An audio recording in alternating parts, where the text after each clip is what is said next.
I read it and memorized it. Okay, good afternoon, good evening, everybody. Thank you all for making the drive down here. Just for, next time, we'll be up north of Davidsonville, so we don't have to necessarily drive. Some of us want to drive a car. So, with that, Are we going to Killarney House?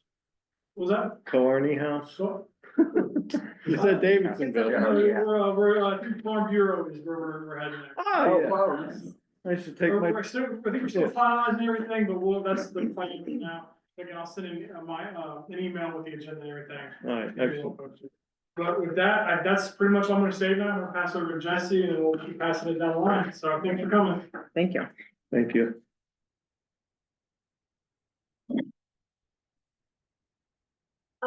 So tonight you're gonna be talking about environmental challenges and opportunities. We have staff here from the Bureau of Watershed Protection and Restoration, the Department of Public Works, and the Department of Recreation and Parks to give you guys some information about the work that they do and some of the challenges and assets that you guys have an opportunity to address. And as part of that, you guys are going to split into two groups to have some discussions on those topics. Because while we love to give you guys information, this is truly a work session for you all to discuss with each other and come up with strategies and, you know, really discuss the things that are most important to you from your perspective for this region. And if there's time permitting, we will accept public comments. So we always like to start with this graphic just to kind of show you guys where we're at in the process. So a couple of key things from this graphic. First is that we are accepting owner applications for zoning changes through December 16th. So if anyone owns a property and they are interested in zoning change, they can apply. Obviously, we'll get into this later on down our line, but you guys will have a chance to review those applications and the public will also have a chance to review them. So if you own a property and think of something, make sure you apply before the end of December 16th. So once again, we're really on environment and parks tonight. So I mean, we're in a wonderfully chosen location. I hope it got you thinking about some things as you drove down here. Because you definitely have an opportunity to talk about it tonight, through our group discussion. And so on that note, some of the things that we've heard from the public are that people enjoy the open and rural landscape of South County. I know you guys were saying that in our last meeting when we were thinking about the vision, and that while there are opportunities to improve things, we want to really hold tight to those rural roots. That there's interest in conserving forests and farmland, which kind of goes hand in hand with maintaining the rural landscape. There's interest in protecting water quality and that past development has damaged the environment. Also concerns about impacts of sand and gravel mines or the conversion of farmland to solar, and concern about wastewater treatment plants at mobile home parks. And so for a couple of those last items, we're definitely going to have staff here who can hopefully give you guys some information on what's going on with those things. Without further ado, Eric Michelson for the State of the Watershed. Hi. Good. All right, thanks. Good to see you all. My name is Eric Michelson. I am the head of the Bureau of Watershed Protection and Restoration in the Department of Public Works. Our group is focused on the repair, maintenance, and installation of stormwater infrastructure, as well as environmental restoration efforts undertaken by the county. We work closely with a lot of nonprofit partners, with the Soil Conservation District in South County in particular, and I'll talk through some of the framework, the regulatory framework that we've got in place to protect the environment and then also to work on restoration. Let's see here, I'll start with the watershed geography here. So for the region 8 that we're in, we've got on the west side, we've got the Tucson River, and then Herring Bay and as well as the Western Road River watersheds.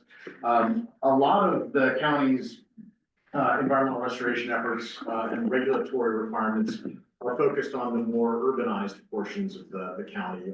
Just because the nature of those permits basically is, really aimed at addressing sort of the sins of the past in terms of development where there wasn't stormwater management that was provided. And of course, most, with the exception of some little, sort of urban pockets in South County, most of South County is rural. So a lot of the impacts are, historical agricultural impacts, with some areas of development as well. And so, the strategies, in this part of the county have tended to be more driven by, property owners or specific nonprofit entities that are doing work in this region. We've worked closely with, or we are working closely with Patty and the folks here at Jug Bay to undertake some restoration efforts in concert with them, both on the stream side and then on the Sunset River side in terms of some of the shoreline protection.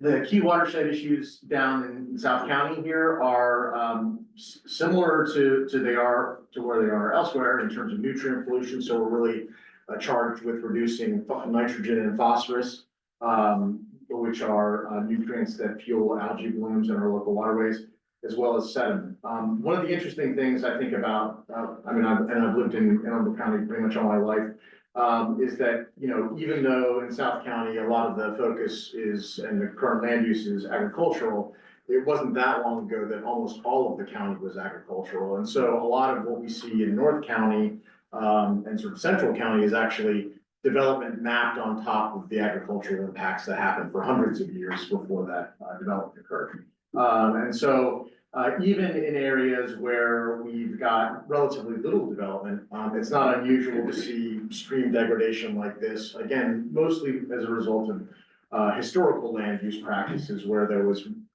way before any of our time, where there was widespread land clearing, there was sedimentation in those stream valleys, and then eventually this erosion occurred. Habitat loss in terms of forest loss and fragmentation, and impacts to floodplains and wetlands are also concerns. Again, most of the areas, especially floodplains, wetlands and whatnot, if there were development to occur in the future, they're protected by existing regulations, whereas in much of North County and sort of the area around Annapolis, there may have been sort of historical encroachments or impacts that we're dealing with at this point. There are a number of different layers of regulations aimed at protecting water quality. So the Federal Clean Water Act, which is implemented and carried out by EPA, translates down to these National Pollutant Discharge Elimination System permits, which is our county stormwater permit administered by Maryland Department of the Environment, and these total maximum daily loads, which is essentially, it's called a pollution diet, basically put in place by EPA in 2010 that requires the Bay States reduce nutrients and sediments to the Chesapeake Bay in order to promote its recovery. Ostensibly, the deadline for that is 2025, but it looks like that's going to be pushed out based on the implementation. There's a State Forest Conservation Act that the county is subject to for new development activities, and the county has basically gone above and beyond in a number of respects in terms of requiring minimization of forest impacts or replacement. There's the critical areas ordinances, which come down again from the state and then are interpreted by the Office of Planning and Zoning locally. That's within 1,000 feet of tidewater, with a tight buffer within 100 foot of tidewater. And then, of course, there's natural feature protections that the county has, again, enforced by Office of Planning and Zoning, Department of Inspections and Permits. We've got rules for protecting forest, for streams and their buffers, for wetlands and their buffers. Up in North County in the Pasadena area, there are bogs, which are basically special kinds of wetlands that have additional protections, and then steep slope protections. And then again, floodplains are generally set aside either in dedicated fee simple to the county or put in conservation easements as part of the development process when that occurs. Our work through the Department of Public Works, again, sort of fits into two different buckets. Really, there's sort of the infrastructure maintenance and repair piece. This is a few years back on Sands Road, north of here, where we had a large storm event, essentially debris choked against the side of the road. clogged the culvert, which was already in pretty bad shape. The culvert's a pipe that goes under the road, caused the road to overtop with water and then caused it to fail on the downstream side. And you can see the buckling of the pipe here. So that was in pretty rough shape. And so our group is charged with doing repairs in the instances where that kind of thing happens.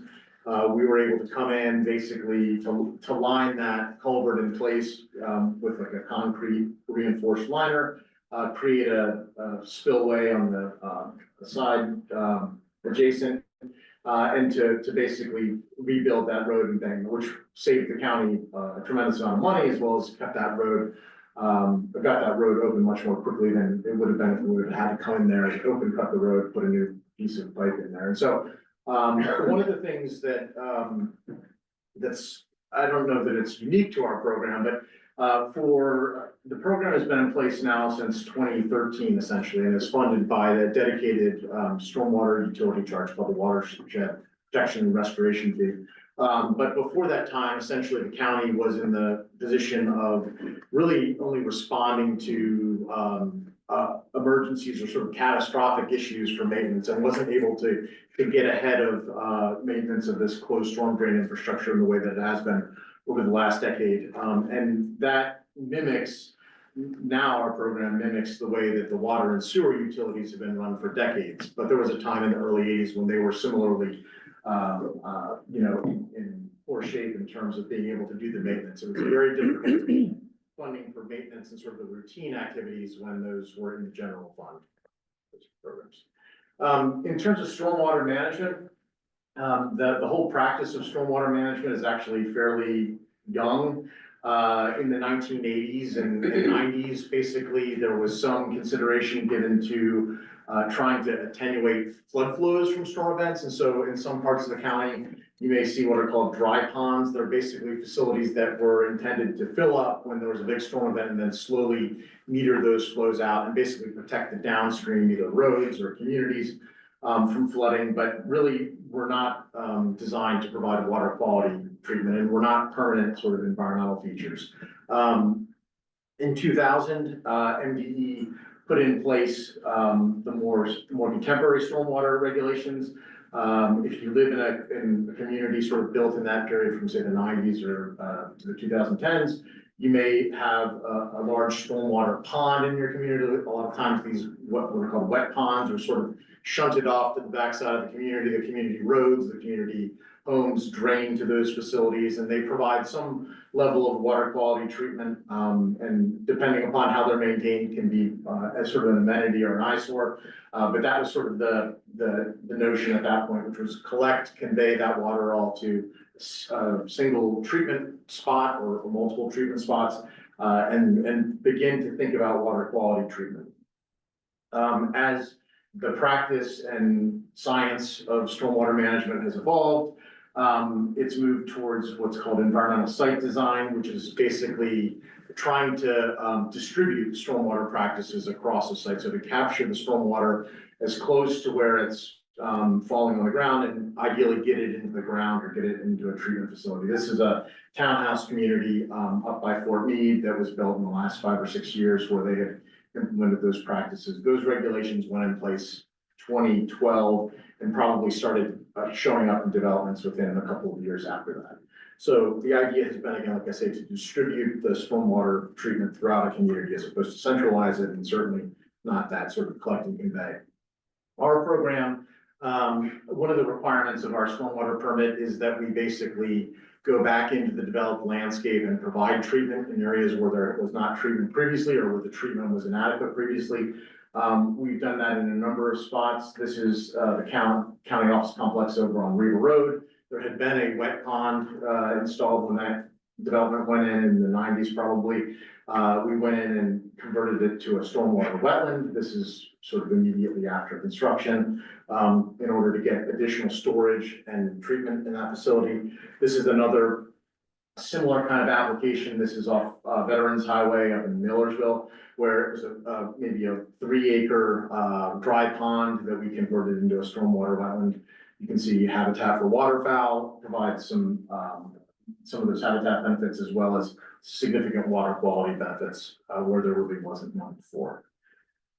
The sort of next class of projects that we have, that we generally undertake are what we call sort of stormwater outfall restoration projects, where that, stormwater that's been collected and conveyed from the developed landscape has oftentimes been discharged into natural areas.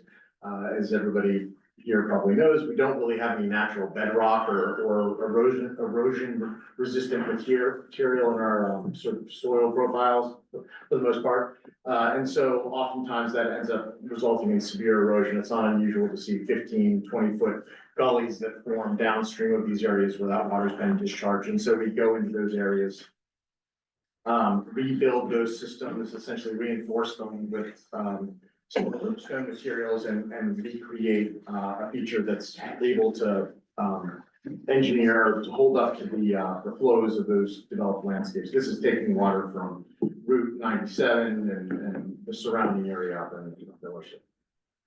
And then the third class of projects that we focus on are stream and wetland restoration projects. This is Cat Branch and the Maggie River watershed.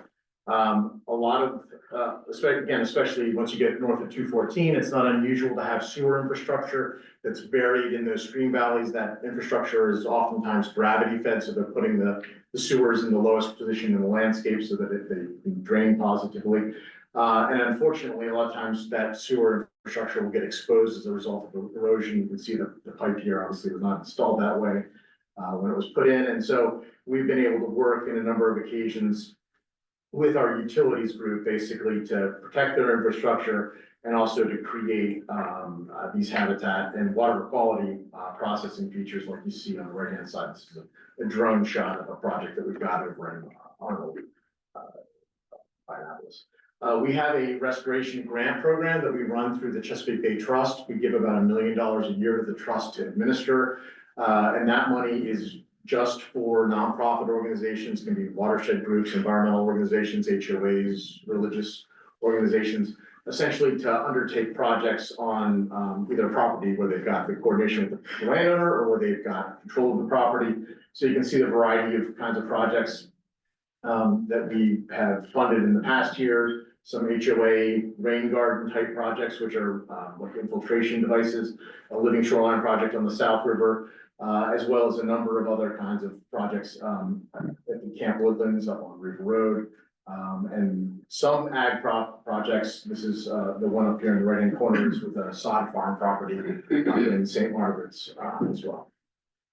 In addition to the water quality focus and infrastructure work that we're doing, we're also focused on some resiliency efforts. We're currently working on the eastern side of the county with the communities there to focus on a resilience plan for the Shadyside Peninsula. Obviously, that area in particular is very low lying and subject to both non-tidal and potentially tidal flooding. And so we've got a consultant on board through a grant with FEMA to basically look at strategies to really, there's no way to sort of reverse completely those impacts, but to try to mitigate those impacts in those low-lying communities to make them more livable and to be able to address some of the issues that folks there are dealing with. So, Chris, do you want to come up or we can tag team, or do you have a specific, does he have a specific component of this or? Yeah, let's just pause for a second before we jump to the wastewater treatment plants and see if you guys have any questions about stormwater and watershed, water quality issues that Eric has already brought up. I do have a question. So, in the background materials, there was a map of, some of the pending stormwater projects in the county. Where can we get, information on some of the specifics of those? Sure. So if you go to our website, which is at aarivers.org, we've got basically an interactive GIS map that should be more up to date even than probably what you got. Okay. And then there's also project listings on our website that you can go through and explore those. If there are specific projects that you got questions and you can't find information, you can just reach out to me and I'd be happy to provide you some additional details. Okay. And we can email the link. As Eric mentioned earlier on, they have a much higher concentration of those kind of stormwater retrofit projects than North Dakota County because they've got more infrastructure up there, bigger water quality problems. The focus, the watershed assessments that they did for the southern watersheds, the focus more on the importance of conservation of land to make sure that we don't get to where North County's got to get. Right, yeah, for instance, the Herring Bay watershed assessment that we did basically created a prioritization list for preservation parcels that planning and zoning and others can potentially use for targeting land preservation. A quick question, Yeah. just about the ponds, when they had the wet ponds, you said that was common in the nineties, I think, you said, and you said that the water was treated potentially. Was that in an actual treatment plant, or was that just with the reeds and the different types of plantings, or? It's really like a bioremediation, so the plants and then also the ability for, in terms of sediment, for that to settle out essentially in that facility. So no, there's not sometimes people think, oh, well, the stormwater goes to the wastewater treatment plants, especially in suburban or urban areas. That's often a thought process, but no, it's essentially a biological treatment from those practices Okay. themselves. Thank you. Sure. Yeah, and we wanted to bring up, if there's no more questions about stormwater, I'm gonna bring up the question about the wastewater treatment plant for mobile home parks. You know, this has been a hot topic discussion around South County, particularly something we hear a lot about when we talk to the communities that live around Wasted Corner and live around Lothian. Folks have been aware of this, so we've brought in Chris Murphy, who works with the Department of Public Works, and maybe give us some background, kind of like what the situation is with those treatment plants and kind of what any planning is underway of what might happen with those in the future. Yeah, I know we were doing a presentation today. It's just a picture. Yeah. So we have looked, so they're all privately owned, they're all mobile home parks with, they all have wastewater discharges. They all go out to the Patuxent. We are looking at one plant that's, one mobile home park that's actually up towards in the Crownsville area, but all the rest of them are down in like Wason's Corner.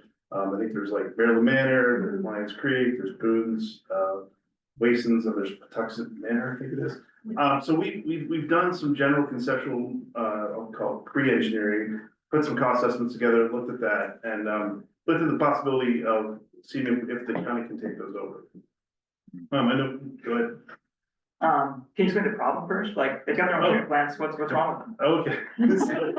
So I don't know if you guys saw it or not, but they're in the news, I think it's I want to say it's Horizons, which is the owner of Boone's and Maryland Manor and Patuxent.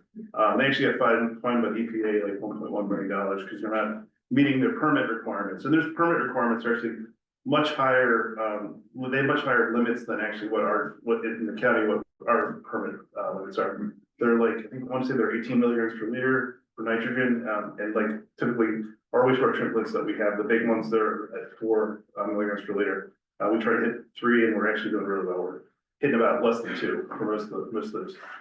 So we looked at those as a potential of, hey, we can, you know, this might be a win-win. We can take over those plants. We can bring them up to standard, even do even better, bring up to our ENR standard that we do. And we can use those, get that credit reduction for the nutrients. There's a lot of, in this case, for me, when I look at this, the engineering is actually the simple part on this. It's all the other things that you have to deal with. So there's affordability, because, you know, these are all workforce housing type situations. There is potential for growth. We want to make sure that by us building a treatment plant, that this doesn't somehow put a huge amount of growth down in South County, in these areas. There's issues of just affordability and also equitable, we're not going to be able to actually, I'll say, raise enough funds from what we think we're going to operate these plants. These are going to be smaller plants. They're actually the economies of scale are going to be much more expensive to maintain. So it's kind of all these little issues. We're still working towards it. We looked at different concepts of combining some of the plants together so that we can get one plant and we'll get more economies of scale that way. A bunch of different ways that we can kind of slice and dice this up. The best way to connect these up. It's just those other issues that we're starting to work towards and trying to solve those issues. So, Quick question, typically with funding, I mean, do you do that via special assessments on the homeowners or? So typically, like if you did a petition project, like if you wanted to get sewer, you were close enough to a service area to connect in. Right. They would be funded completely through the property owners. The fund, the utility fund is not supposed to be expanding on our own, on the utility fund's dollar to other neighborhoods. They have to be self-supporting when they want to come in. So these plants though, we've met with MD, they're available to get VRF funding, which is Bay Restoration funding. And with our discussion with the MD, they thought that they might be able to cover 70 to 80% of the cost for the capital, to do these upgrades. So we actually think that it's possible that we could get enough funds to actually construct these, plants. And if you look in the, I don't know what I'm trying to remember what the latest cost estimate was last year. For the 4 or 5 different plants, I think it was somewhere around like $50 million, that we were looking at for cost wise. I can do it for a third of that. Do you think I'm kidding you? I don't know, so maybe you can give us a cost estimate on that. I do have another question. Is GHD your engineer? For this case, when we're looking at this conceptual, so we're using HDR, Okay, so, not Thor? Come on, man. no, he's doing some of our, he's actually heading up a different project that we. Thor's my guy. Yeah. So, we actually have a very interesting biosolids project that, we Okay. really interested in that actually GHD is heading up for us. Where was I going with this? Anyways, so it's actually not, the actually getting the capital funding, it really isn't the part, it's really this funding gap that we have on the operation maintenance side. That with all the other political issues like no growth and make sure. Yeah, and the other thing you mentioned, kind of alluded to, was adjoining properties hooking into the system, and I think that's kind of what we want to avoid. Yeah. I mean, you control that with capacity, basically. Well, I think we would really just size these things to treat the mobile home parks. Yeah.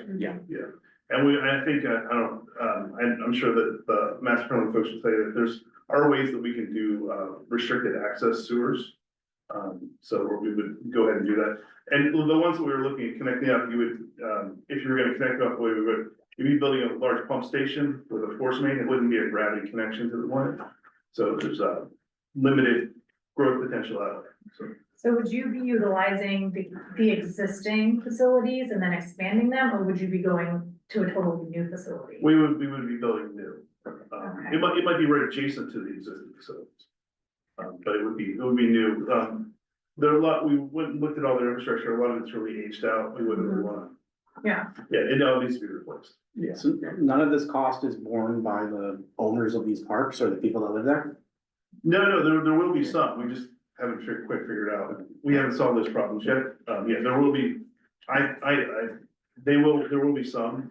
What we've looked at is that the county would maintain the treatment plants and these mobile home park, companies would still be maintaining the conveyance system within the mobile home communities.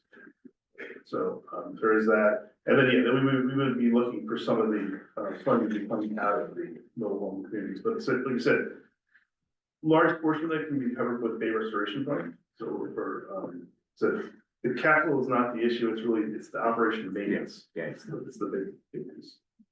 And what's the timeline on these programs, projects? So, I think we had a 4 or 5 year rollout is what we were looking at, but it really depends on us getting over the hurdle of these other issues, and then I can give you a little more competitive. It's probably a year to design, a year to construct on each one. Well, I was looking at this 4 years ago. Yeah, it's something I think that needs to happen. Yes, it does. But, yeah, so I represent engineering, I would say the engineering is the. And we miss Chris Phipps. He was a good man. Yeah, he's a good man, he's actually working on this project. HDR, yeah. HDR. I know Chris. He's a good guy. He did a spectacular job. Yeah. Spectacular. It's originating. Yeah. So I think what I've heard so far from this group is that the main concern obviously is the prevention of excess growth and development. And so I think as you go along, and we'll probably be finished by the time you make your next move on Yeah. this, but I guess what we would ask for potentially in some form or fashion is, an update. And that, I think if you get anything from this group, it will be that's our main goal, is to preserve what South County currently is, Region 8. Yeah. I will ask you, because I've always kind of wondered this, is the concern about growth stronger than the concern about, I guess the plant's not operating appropriately, No, or is it equal? equal. It's equal. Okay. I think everybody wants proper stormwater management and sewage treatment management for Yeah. sure. I don't think anybody's opposed to that. I Okay. think it's just that while doing that And with the. Following that. Yeah. Okay. Yeah. Cool. We can revisit some of those growth policies to the next couple of meetings, right? talk about some of the growth management policy that we have in place to support the ag industry. And then we'll get into land use after that and kind of dive deeper into some of these. We have layers in the county of policies and code requirements that limit development in South County. And these all kind of end up relating to this. And some of those policies might need to shift around a little bit to make sure that this can happen. But if we need to be a real surgical approach to say, all right, there's a line we're gonna move on some of these maps that say, you know, where something's allowed or not allowed, it's gonna be really precisely drawn to say it's just to support a project like this. And Yeah, not we to would, allow the big subdivision to happen. so we would be sizing these things just for these mobile home communities, not for beyond that. And the bingo hall. Other bingo. I have a question. Yeah. A little bit unrelated, but similar, insofar as the, aquifer. I've heard of, the project and love to schedule a tour at some point. I'm not sure if you're the person, for the project that I keep hearing about, which is to repurpose the sewage treatment water. Yeah, our manager for a recharge project. Yeah, Wonderful project. and I'd like to learn more about, I've understood that, some people who have, I get a little bit closer to the project itself, and I have some questions about the testing of that water. And, you know, thinking about a situation that we currently have in our school systems and hospitals and such with this PFAS stuff. Mhm. And don't want to get down the road 20, 30 years, and here we are thinking this is a fantastic thing. EPA says you test for 60 chemicals, and there are 600,000 chemicals that are now in our atmosphere and our Yeah. environment and in our water. Yeah. So thinking about putting 600,000 untested chemicals into our aquifer doesn't give me peace of mind. Yeah. And so thinking forward into agricultural uses, putting this stuff on our food, drinking it, you know, all the things. Just want to learn a little bit more about the program, and I'm sure a lot of. Yeah, I'd say, if we can have a presentation and we can get a tour of what we got going on. Right now, we have, at our Patuxent wastewater plant, we have a small little package plant. It's gonna say small, it kind of fits like right along this table, maybe out to here. Mhm. But we're running a small little advanced water treatment plant. What you would do, or like a surface water treatment plant is kind of essentially what we have going on. We're just taking the wastewater effluent once it's gone through the entire treatment plant, and then we're taking it through this. Has ozone, it's got UV, it's got biofiltration, it's got granulated carbon. And all this process, and you'd be amazed when I show you the results about what's going out into the bay now, and what's going out into our creeks and stuff. And the type of water that we're getting out of the system. You know, we're meeting drinking water standards. We're removing PFAS, all the regulated PFAS is all getting out. It's the granulated carbon is what really attracts all the chemicals that touch into it. So, but it's really interesting. I'd like to show you Mhm. more detailed presentation on it. Yeah, I know That's what- distillation is kind of a guarantee, you know, Yeah. a massive distillation project could be something to maybe consider. I don't know. I know Yeah. costs are always a Yeah. concern, but, Yeah, because there are a lot of chemicals left still after all of that. And I've if you're- studied water extensively. feel free to call me. I Yes, was I have a lot of involved questions. With the HRSD SWIFT program. Yeah, the concept is That's what this is fantastic. modeled after. I get it. I know understand a that lot part. about it. It's Yeah. a good program. Yeah, no, I understand that. I'm not putting judgment, good, Yeah. bad, or indifferent. That's No. that's not my job right now.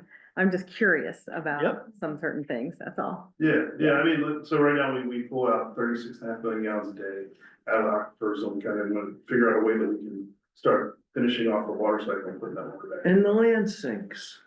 There's the different things, there's land subsidence potential, there's saltwater intrusion, Yes, different things that this can help, push back. against. yes, absolutely. It's a good Just on program. that front, and since it's an agricultural crowd, I mentioned that the biosolids that are coming out of these wastewater treatment plants are oftentimes being land applied at this point. And if you think about it, those are essentially the concentrated remnants of what's coming out of that wastewater treatment process. And so Chris referenced, there's they're looking at this pyrolysis process potentially to break down the PFAS and other contaminants that are in those biosolids, and that could really be a game changer, and utilities is really at the front of looking at that as a way to permanently destroy essentially a lot of these contaminants that are very, very hard otherwise to remove from. Yeah, I've done a lot of research on that too, so I don't want to go down that path, It's because I have a really- long It's list really of questions on that one. We're just starting the journey on the biosolids project, the pyrolysis.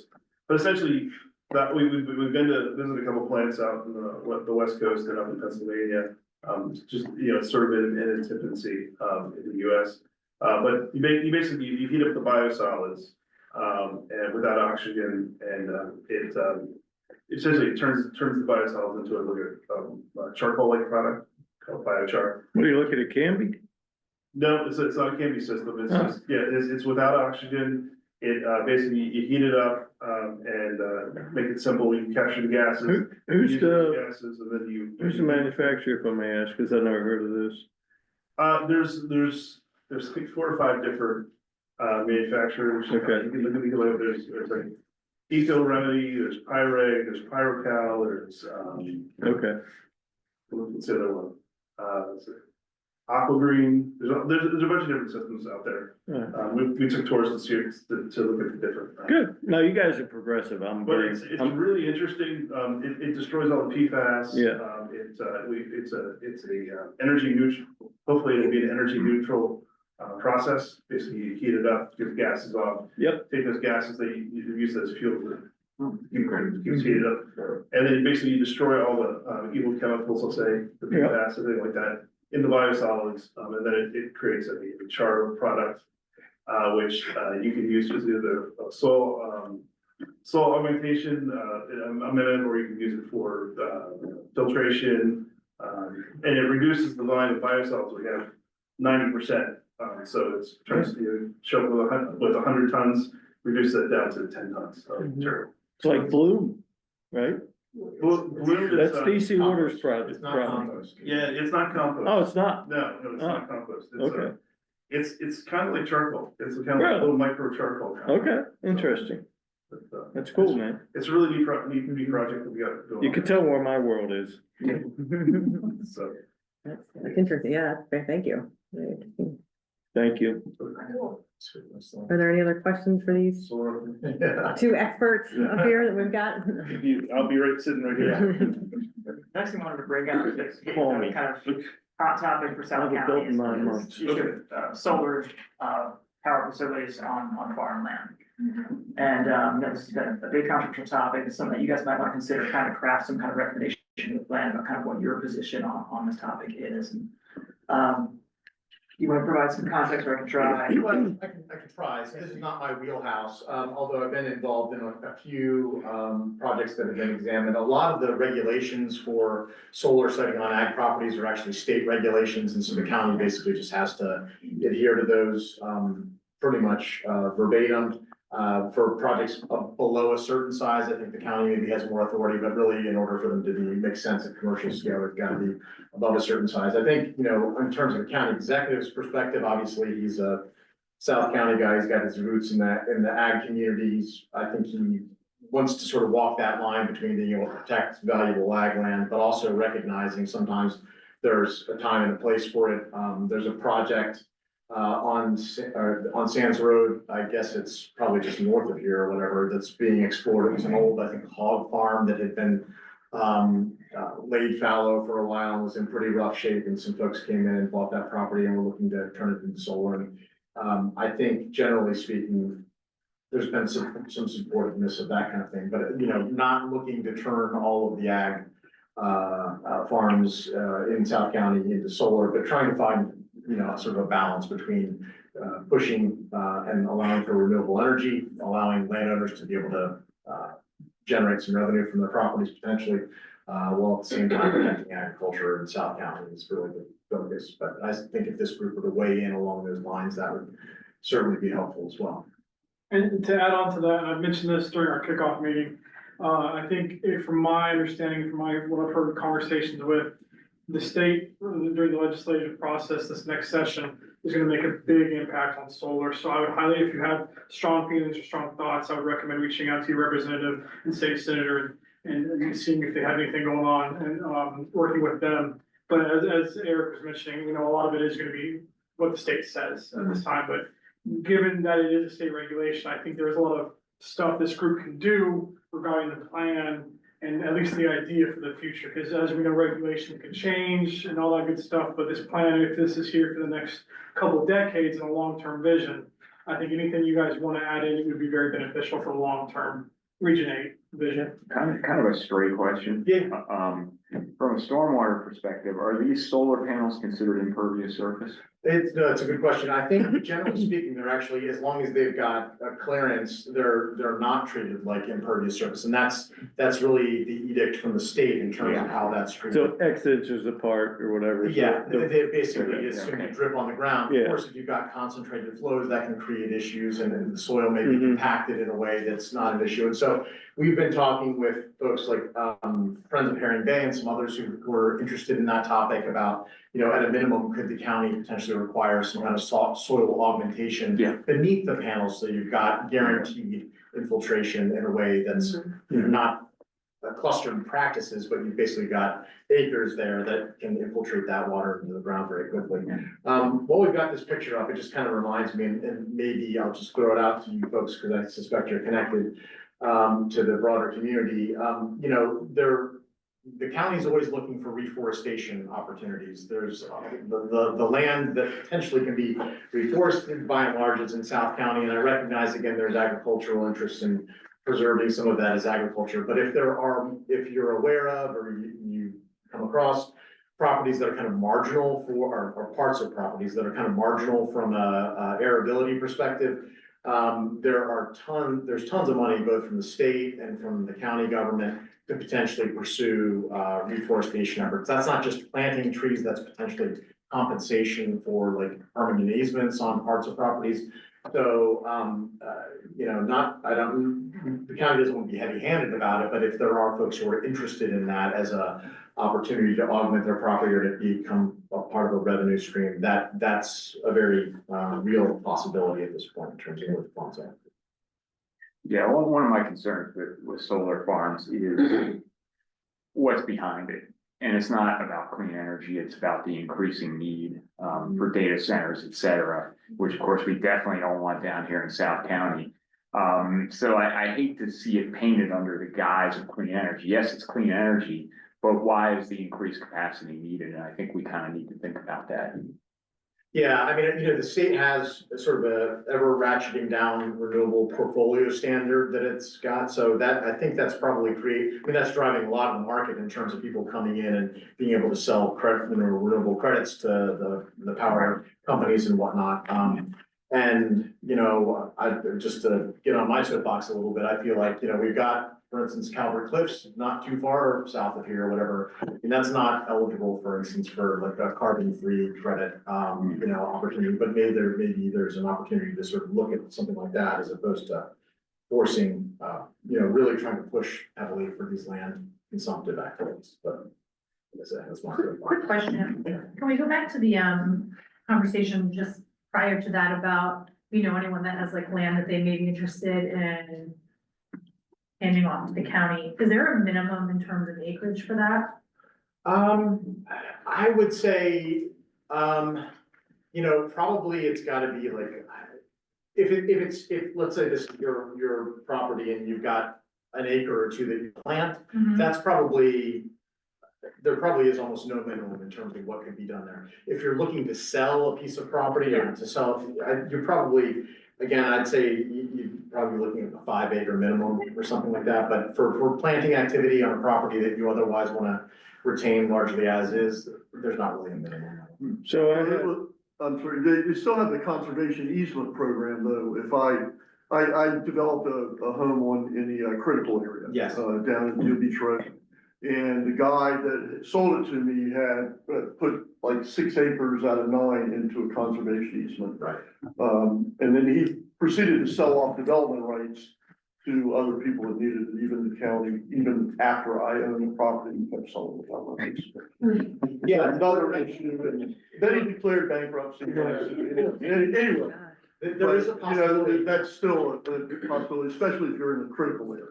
Correct, well, or outside the critical area, that we've actually struggled for years to have, the development of what are called forest mitigation banks, where essentially people have acreages of forest that they're doing exactly what you say. They make 10 acres of forest and then they sell that to developers who need that in order to meet mitigation requirements. And so, but the economics of that have generally not worked out real well. There have been some cases, especially in sort of DL Shady Side area where there had been, properties that were turned into mitigation banks, but, it hasn't been happening on a broad scale, but. This was if a you're former interested in it- golf course. Right, yeah. Nine-hole golf course down Maginot, there. is that, Pardon? was it Tom Maginot's property? Yes, Okay, yeah, yeah.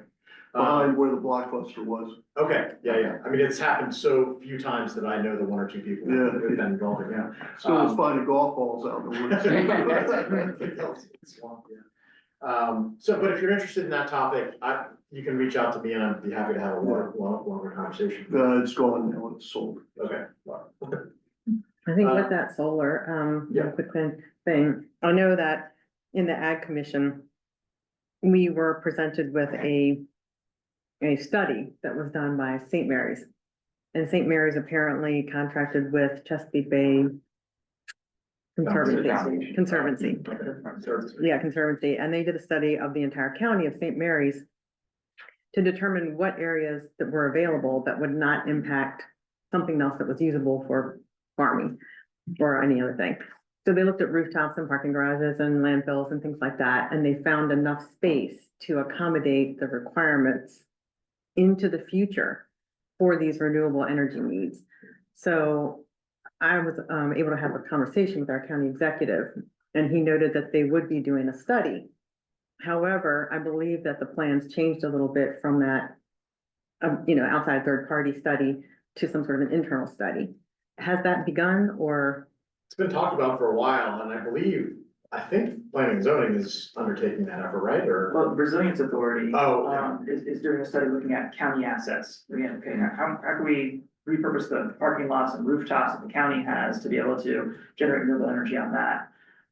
So it's kind of taking that focus into what we kind of own and can control. There have been some grant applications to try to do that bigger, broader study, but they haven't been funded yet. So I think it's still on the to-do list to kind of have that broader countywide assessment, but in the short term, there's an ongoing study looking at how we can use county facilities to be able to try to meet some.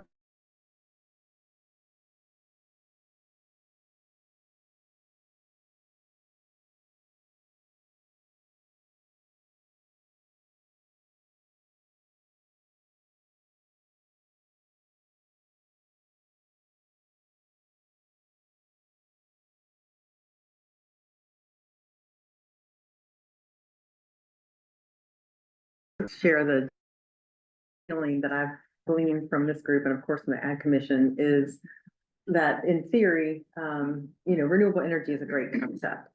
If you dive into the details of the long-term solar ramifications, consequences, knowing that so many parts and pieces are mined, and they are, not only are they mined, but then they're toxic. So for the waste, tear down in 10, 20 years, and replacement thereof, I mean, that's a lot of landfill right there, that all those are gonna have to go into. So when you start to look at the whole picture, this whole, the selling point of a renewable energy is something that probably we should all know a little bit more about, but then you have to become the expert, right? So you just hear these words that are very nice words. Sure. It's like other words that are used when we want to sell something. So I think for us, we really value the resources of South County. And we know that not only do people come here and say, we come here because of what we get to see here. And it's like a different world just outside of Annapolis. So it's not just the people who live here, it's the people who want to be able to still come here. And so the concept and the theory and the idea of looking out, like on the Eastern Shore or other places, into these beautiful few fields that we have left, and seeing that is just not worth it. And like you said, if we are currently accommodating the needs, aren't there other programs that perhaps we could talk about, such as conservation of energy? Why are we not teaching that, in our school systems? I mean, I think there are so many other approaches to minimizing our uses as we continue to increase our technology and all the things that we do. But I think if I'm speaking properly, that this group is not against renewable energy by any stretch of the imagination, but losing prime agricultural lands or even open spaces to something that looks like that is not at the top of our list. Is that fair? Yes. Yeah. Amen. Right. Emily, I think Yeah, Emily I was had gonna say, something. I think it comes down, a lot of it comes down to, obviously, as most things do, economics. Yeah. And the irony is that for quote unquote renewable energy projects like that, and I appreciate what both of y'all have touched on it, because it is a fascinating dynamic once you dig down a little bit. The irony is that these companies are looking for large to consolidate, their solar holdings or their renewable energy holdings, because it makes more economic sense for them. Which is the opposite of how, we've been sort of developed in South County, right, with housing. And it's, for farmers, people who have farmland anymore, it's extremely attractive when somebody's calling you up and they're offering you $5,000-10,000 an acre of passive revenue, essentially. So I like the idea of, I guess, what the study did in St. Mary's County, but you've got to make sure that it makes sense for the companies who are doing, putting the solar and the other renewable energy. Yeah, I mean, I think the private property rights of the individuals who are here, that's an important thing to keep in mind in terms of how they want to utilize their property in addition to the community. And I'm glad you mentioned carbon credits, because that's obviously one of the major drivers as far as the power companies go, so. Yeah, it's a huge driver. Let's see, so, again, just to sort of summarize, we are continuing to invest in stormwater management, and stream restoration. I'll just say, I lived in Churchton for a long time, or not a long time by South County standards, but about 10 years. But so I'm kind of familiar with some of the South County, the ethic, and we've actually pursued a number of projects in South County, some stream projects and whatnot, because frankly, it's a lot easier to deal with a couple landowners than it is having to deal with 30 landowners in Glen Burnie or something like that. But I would just say the general sense has been a healthy skepticism maybe of government activity and generally like, thanks for coming by, but we're not interested kind of situation. So that's not to say that we're not interested in doing more work in South County, but it's a sort of the community reception has been interesting. We and I think maybe Ms. Cheney, you had a project on your property.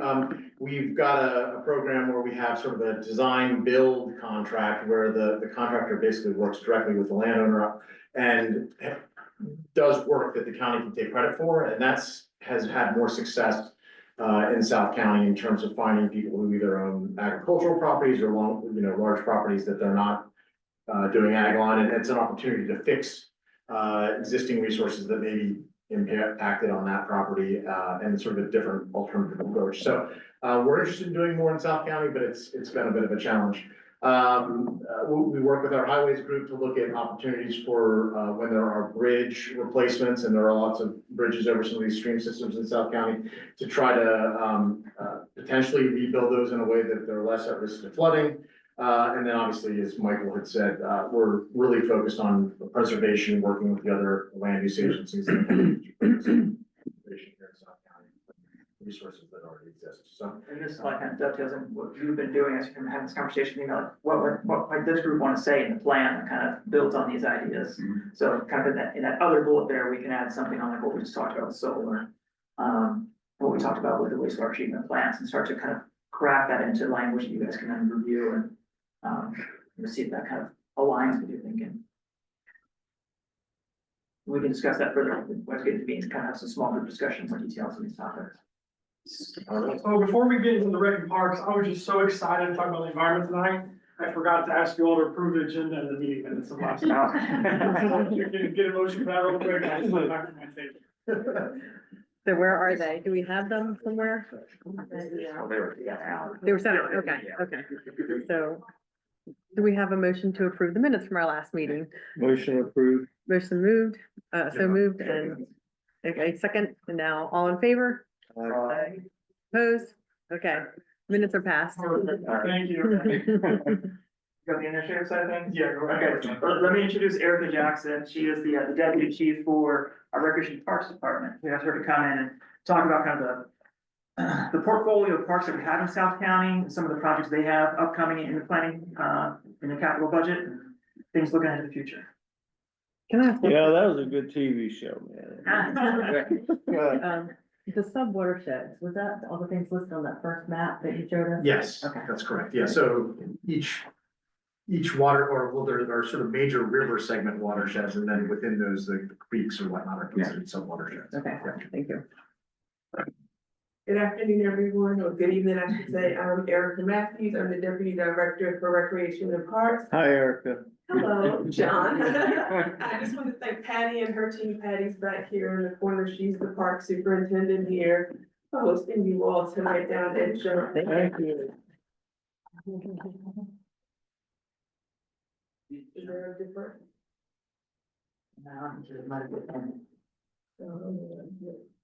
Sorry.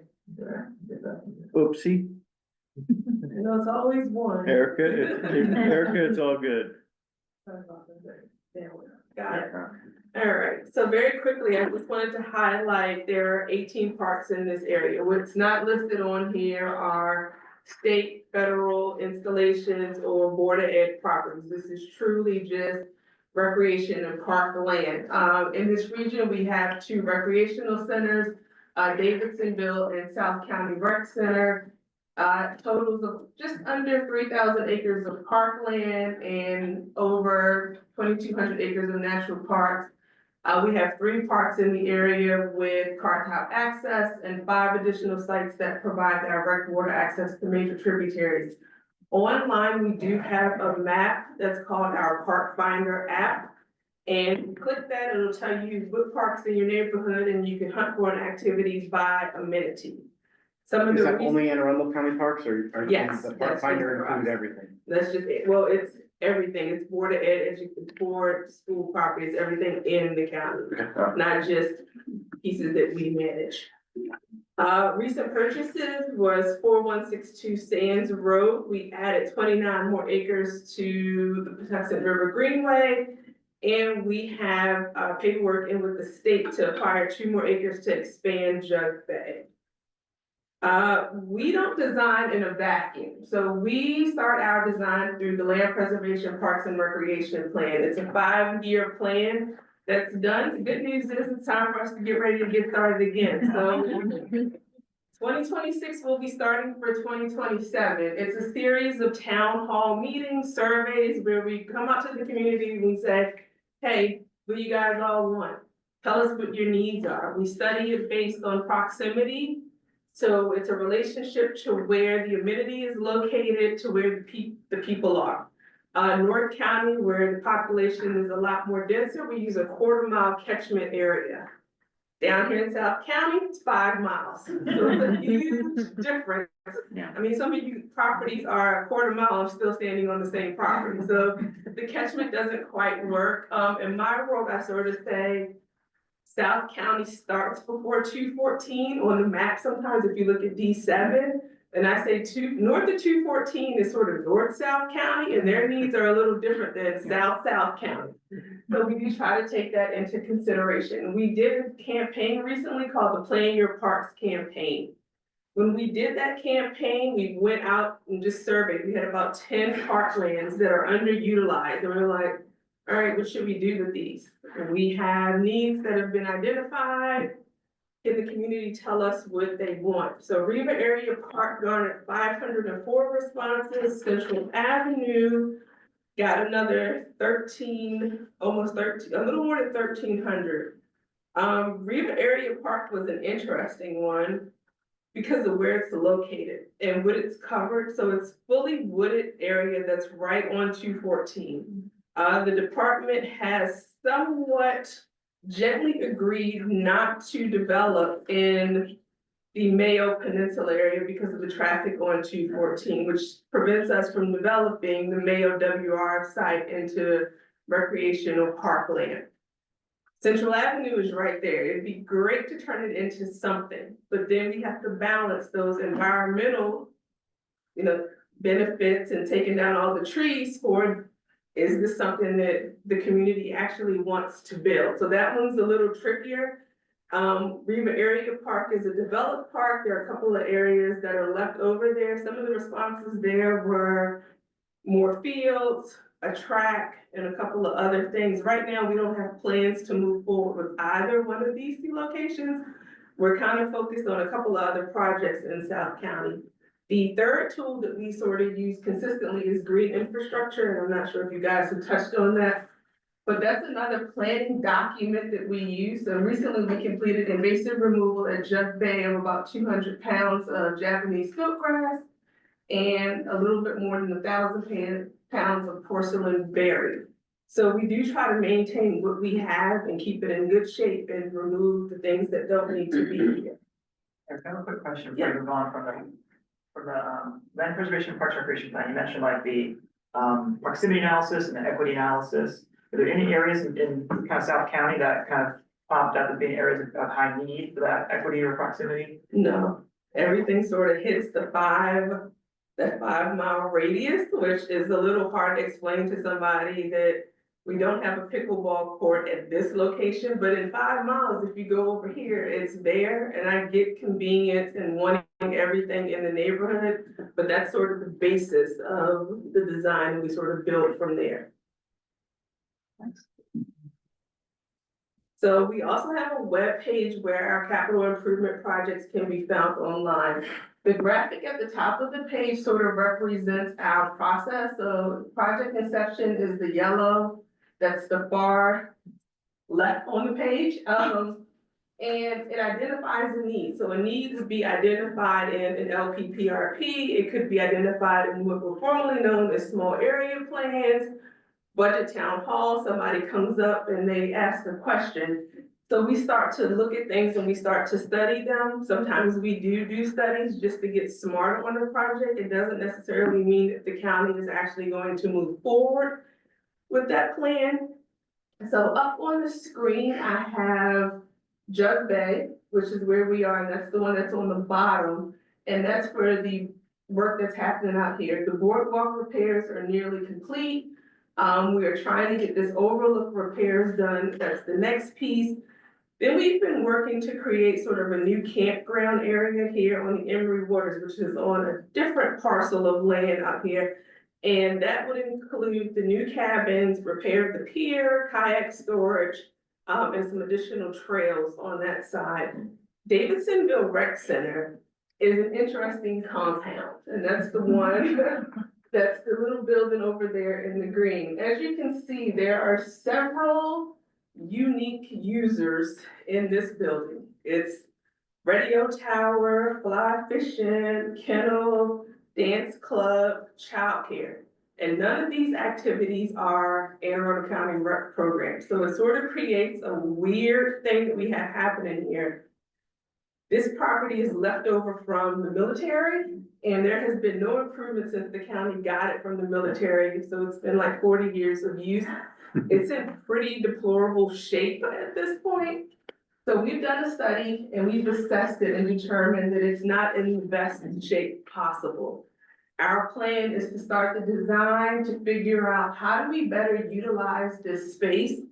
An option could be, do we tear everything down and build one brand new consolidated building so that we can add the additional multi-purpose fields, outdoor courts, and all the other recreational amenities that this region may want. So we just sort of got started on this one. We just finished that report in March. We just have a little bit of funding and planning is underway. Once we get into this, typically around 30% is when we have another public meeting. So we post a sign on the property, it'd be on our website, our newsletter, and then we notify people within 300 feet of the property boundary and say, hey, we're having a meeting to discuss this, come out and participate. We take comment then, we ask for feedback, and it sort of starts the dialogue. The last thing that while it's not in Region 8, right on the line is the Deal Community Park. And that park is this close to being done. We're hoping to have it done in January. So then there'll be a new 12-acre passive community park in South County. These were some of the recommendations that came through, which was support for CIP projects. Again, we would ask you to come out when we start the LPPRP again, that you participate in that process. When we have community meetings, online surveys, that you participate. We're continuing to expand Patuxent Greenway additions. So similar to how Eric made a pitch for forested land or open spaces that can be forested, sometimes our departments work together. We also purchase land for recreational use, and we have some money that's set aside for conservation funds. So right now, we do have a little bit of conservation money left at the end of, well, we're just starting, we have a little bit of money left there. Our park money is pretty much gone. And then I think there was conversation about establishing a grant fund to support the HOAs so that you guys can purchase more land and keep it in your communities. Are there any questions? And I just tried to hit on just Region 8, so if you have countywide questions, I can answer those. If you have specific questions for this region, yes. I have a question. So on the Sands Road Park is very underutilized. It's just like the basketball courts. Is there any future hope for that? Cause I know there are lots of communities nearby that do have young families, and that would be a great place to kind of have more amenities for them. Sands Road has some interesting stories behind it. When we acquired the land, it is a leftover landfill, so that it does have areas that we cannot touch. There's still testing going on. At one point, their Veterans Compost was gonna come in, and that was gonna be a piece of it. I think Veterans Compost is no longer pursuing that site. And every time we kind of start to discuss Sands Roads, the public feedback is not always positive or consistent. So that's why we added in sort of with the last updates, where I think those were maybe in the last 18 months, which were the basketball court and I think a new gazebo down there. But the feedback has been inconsistent.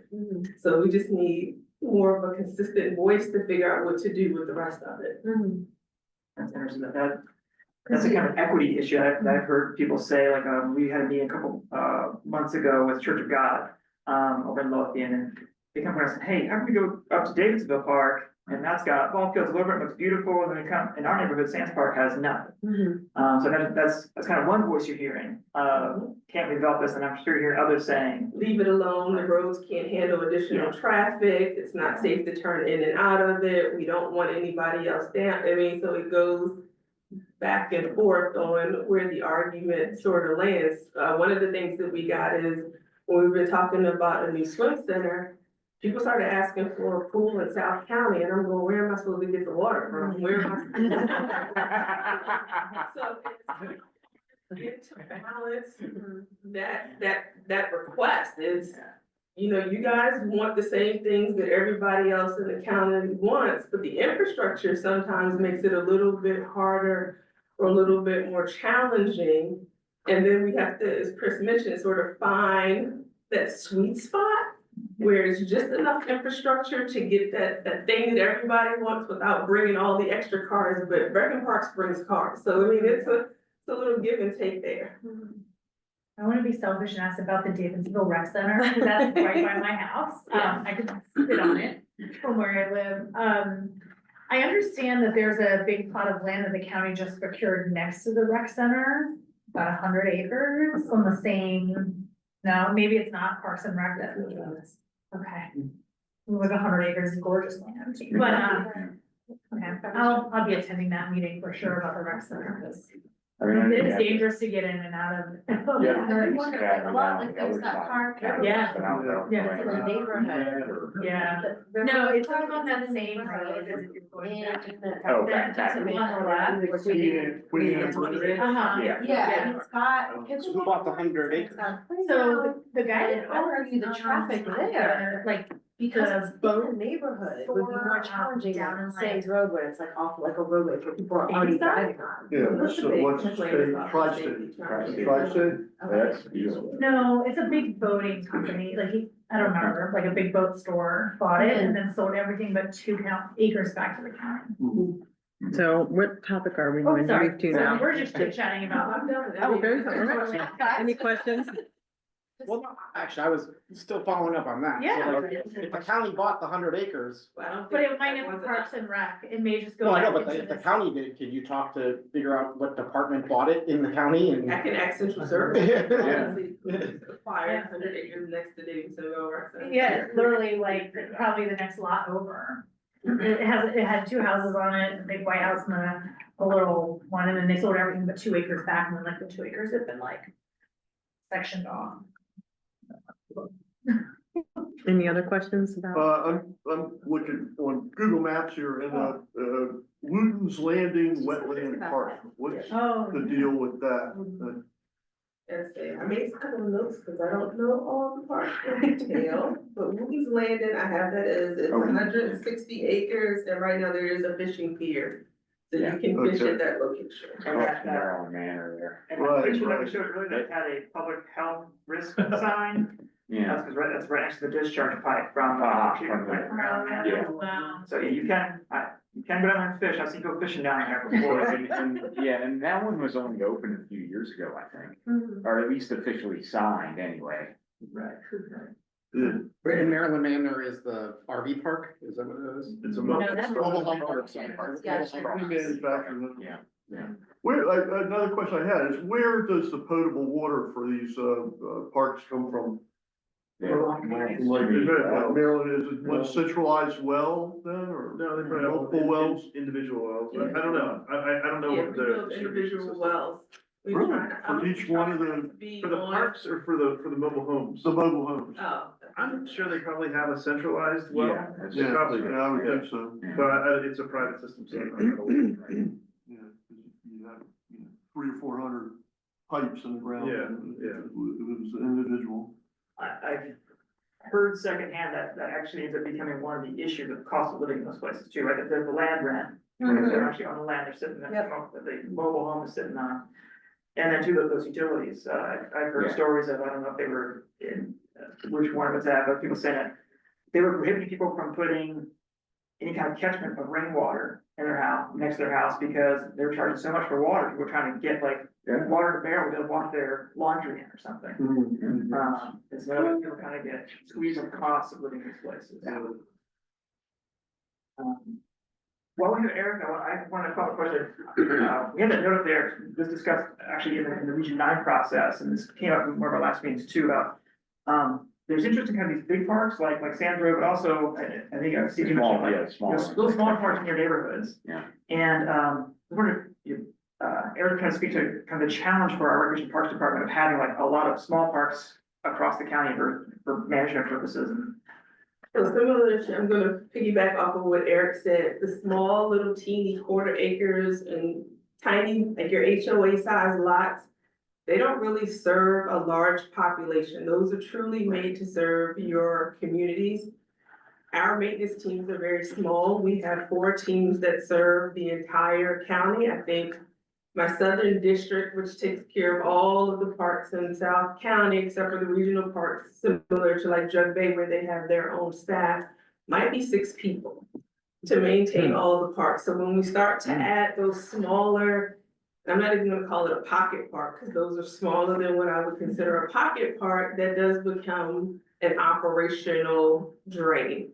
To go pick up the trash, to maintain that smaller playground, we would rather have maybe 5 to 7 acres is sort of a sweet spot for us to build a community park. Again, Deal is 12 acres, and that's a dog park. They requested to keep an amphitheater and an open space field. We managed to loop-de-loop in a mile of trail. And then that's pretty much all you get in about 12 acres when we have wetlands and other environmental features on there. So we do need a lot of land for park development. It's interesting, when we developed the green infrastructure plan, there's a lot of asking community about kind of their priorities for land conservation, and there's big appreciation for the big spaces like this, but then also, everyone said, well, consider that woodlot next to my neighborhood, because I don't want to see it get developed, there's concerns about stormwater runoff from that. And this kind of idea, we've been starting to kind of try to plant the seed of, like, is there another way that the county, and we as a community can collectively address those, and maybe the county helps seed some money for acquisition, so that the community group, the local HOA or something can acquire that kind of woodlot and then they take care of it over time. It's not a management responsibility. for I think there's two things there. One is a matter of open space, and the other one is with the small parks, if you don't put much there, there's not much to maintain. And if the community, like in the one in Friendship, you know, some neighbors pitched in, bought a kayak, and we just, you know, put it down there and people could take it on the pond whenever they want. So, you know, it doesn't have to be like a full maintenance project on the county's end either, depending on what you put there. Yeah. Mhm. In, But there is some requirements, they have to maintain it, because if Yeah. somebody gets hurt Yeah. on it and it's not Yeah, right, maintained. there's a liability Now we're issue. and- Yeah. Yeah, I saw you're referring to a line item that said grant, potential grant program for the HOAs. Yeah, there's a small organization, nonprofit called the Crownsville Conservancy. That's just, you know, some neighbors got together and there's no staff, it's all volunteer. Where they are by Harold Harbor, it's one of those older communities that was planted with little postage stamp lots and a bunch of them aren't built. So when they come up for tax sale or somebody passes and they can do with the estate, they kind of neighbor to neighbor come in and say, hey, can we take this off your hands? And they've collected dozens and dozens of parcels then to kind of help conserve the, you know, the character and that open space in that neighborhood. But then they have to deal with like what happens if the tree falls, and you know, so they kind of, you have that ongoing, have to take care of it. But that was a nice kind of grassroots way to address that issue where it would have made sense for recreation parks to buy these little 2,000 square foot lots all over Harold Harbor, but a nonprofit could do it and manage it. With neighbors who live right around there. Mhm. Abby, did you have something you wanted to ask? Oh, yeah, just about the Davidsville Rec Center last thing. Do you have like a rough timeline of when that would happen? I know you said 30% of the way. So we just are starting the design, the procurement for the consultant. So that probably would get completed the start of 2025. So I would imagine the first public meeting would be in spring of 2025, spring, summer-ish. Great, thank you. Yep. I have a question. Yes. When you're seeking information from the communities about the desire for their area specifically, like along the Sands Road, is it by electronic? Are you going out into the communities? And also, is there an opportunity for that kind of information in both English and Spanish? So we have started adding bilingual information. We actually had our first bilingual public meeting this month where the information on one screen was fully in Spanish. We had a translator present, and then unfortunately the person speaking was in English, but if there was a question, we could sort of navigate that. We have started adding bilingual speakers when we go to public events. So that's one of the things that we're focusing on, because we do recognize that that is a way for people to not be engaged. And we're trying to overcome that barrier so that we can get everybody to participate. When it comes to outreach, it's typically a sign on the property, notification within 300 feet, or a community gets together and sends us a letter and says, hey, can we come in and talk about this widget? And we say, all right, we'll set up a time to meet you either out there, or we'll set up a time to discuss it. And if that's what we need to do, we do say there is a process for us to have assistance, language assistance as well. Real quick question on the Davidsville Rec Center. Yeah, you mentioned it was former military and the county water for the military. Has the county done any assessment on potential hazards in the existing buildings, or that, like, my concern is if you start tearing it down, you find hazardous materials. So that's all in the report that we hired the consultants to kind of figure out, like, if there are asbestos and how would we manage that, if there are old batteries that, you know, like the radio. The military is notorious. The Yeah. military's been gone for a while, but I think some of the hazards are some of the stuff that the people are storing. So we're trying to get some of that stuff out of there and cleaned up. But yes, the report does indicate that, and then we do have methods and means for once we get into construction to safely handle and remediate those areas. That's an old Nike site, isn't it? Yeah, no, you can list it. Yeah, missile site. Yep. One of many. Can I add one last question? Again, thinking about kind of the equity considerations around South County and the outreach we've done in some of those mobile home communities. A lot we hear about is, you know, access to ball fields, you know, kind of proximity where their kids could walk or bike because mom and dad might both be working or working 2 jobs. Any thoughts around, you guys looking or interested in any kind of? So we have, ball so fields around this area? so we have a process for land acquisition, and I didn't touch on that this evening. sometimes we reach out to the county's real estate team and say, hey, the department is in need of X acres to do Y project. And they will hire a realtor to go and scour land, and we will go with the realtor and we will meet the realtor, we will assess the land, we'll take a look at it. Similar to how we got the Edgewater Giant is, that came to us with the realtor, we went out, we met, we were like, this is a great investment. That's one way. Sometimes realtors just call us and say, hey, we got this great piece of land. Does Rec and Parks want it? Hey, my family member has passed away and we can no longer maintain the land. Does the county want it? So sometimes that's sort of where we start, is people kind of come to us and say, there's this piece of land.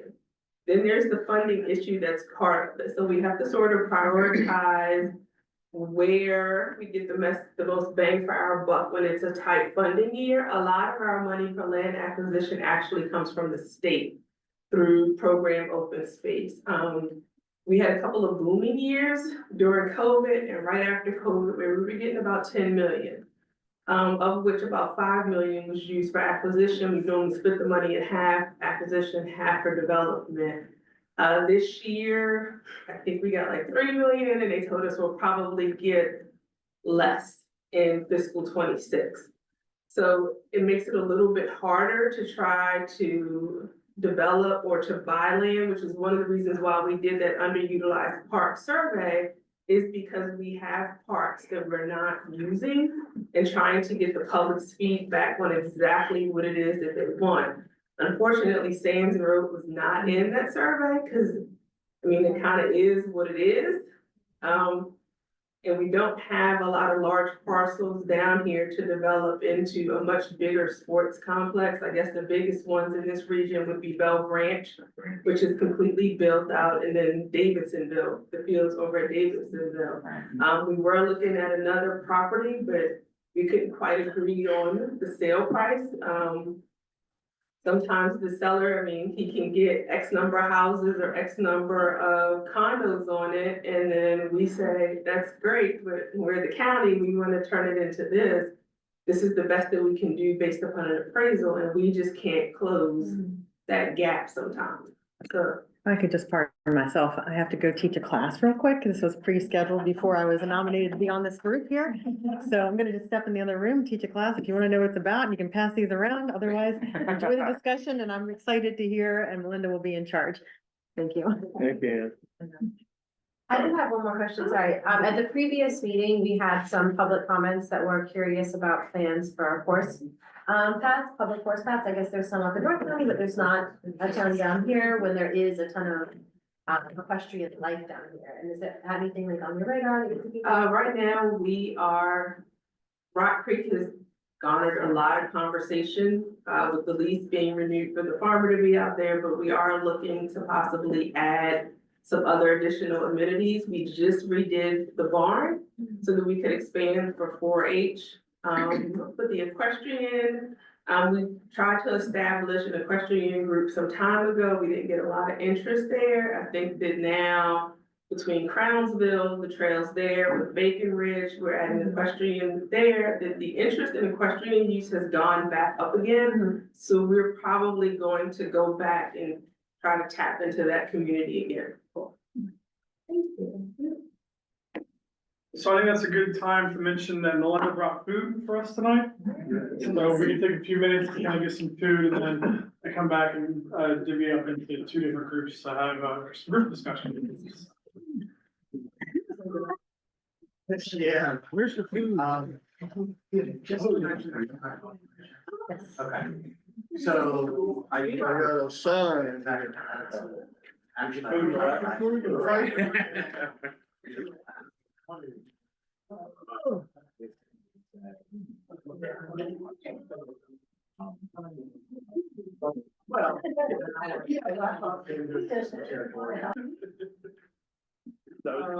So we're getting back from a break. If everybody's ready, you share the screen. So the point of tonight, very similar as last meeting and as the next couple meetings, is these meetings are SAC workshop meetings, right? These meetings are for you.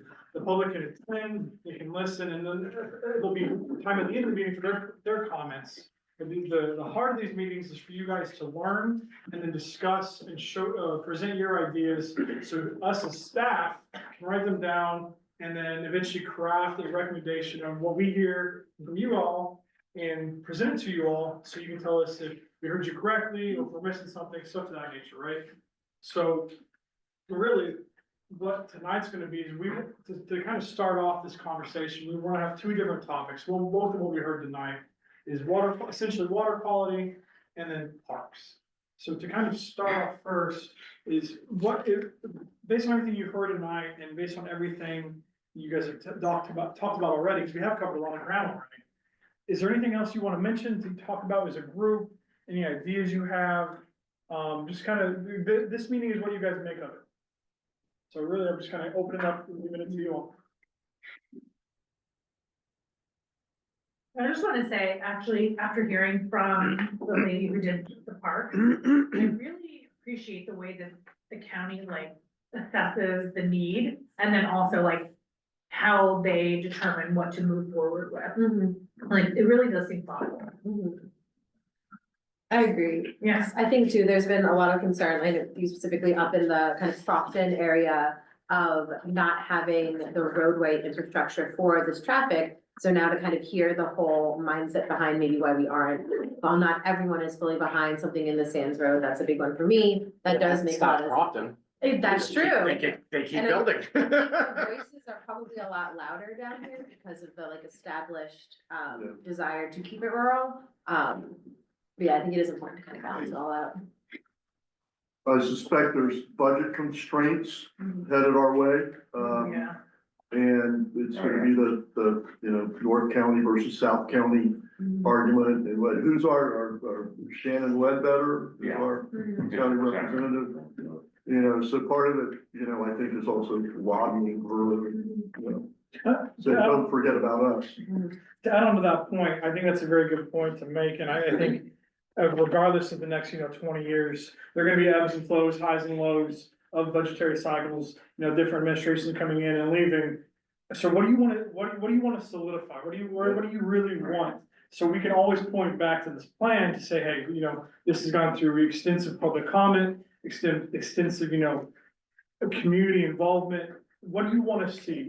Again, kind of thinking back to the first meeting, this is a vision for the next couple of decades. So regarding stormwater, water quality and parks, what are some aspects? Yeah, and I think one of the things we can do is maybe stress a more proactive mode, because it strikes me as if, like with parks, we're in a reactive mode at this point. If you're doing responsible planning, you're putting parks in when you do the development. When you're creating the need, you're accommodating that need at that time, and I think, and it's not just this county, this happens everywhere, but I think it's something we need to think about. On that note, are parks, considered as part of the AFPO or anything like that? They don't have a test like you do for traffic, but, there are set aside, when there's a subdivision, they said a certain percentage of the site has to be set aside.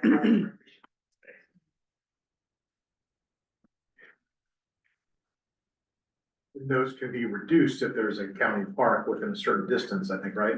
Which really doesn't apply so much down here. Right. How much do, federal regulations regulate what's available to be done here? There's a big drag on the water quality side, because a lot of these things that happen in the stormwater in your backyard are coming all the way down from the clean water at the federal level, they can delegate to the state. And you have Chesapeake Bay, total maximum daily low that sets our cap on nutrient and sediment pollution of the bay. And a lot of that's driving then the design of how that stormwater management facility is built, as well as the wastewater facilities, what they're. Yeah, because I mean, my fear is in the near term that, enforcement's gonna be ignored to the extent that, it hasn't been before, and the regulatory environment's gonna change. We're looking for $2 trillion in savings in the federal budget. Where are you gonna get that from? Yeah, to kind of just respond to that, because I think it's a good point. I think what I would say, and have been looking at this sort of through the lens of funding primarily in terms of restoration.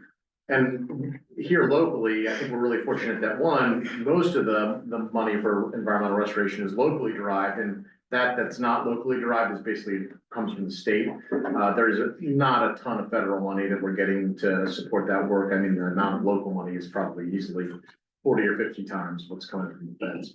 And then from the regulatory perspective, again, I think to the extent that it at least applies to public works, I think there's sort of a culture that's in place where it's not just sort of meeting the regulatory standard, it's really been focused on exceeding the regulatory standards, whether that's a wastewater treatment plant, discharge, or, you know, our stormwater goals and that sort of thing. And that's not to say that cultures can't change over time, but I don't know that over a 4 or 8 year term that you're necessarily gonna see that. Stop. There's a certain level of pride in not, you know, we don't need EPA breathing down our neck to do the right thing. I mean, there was a time when that was helpful, but I think we're past that time.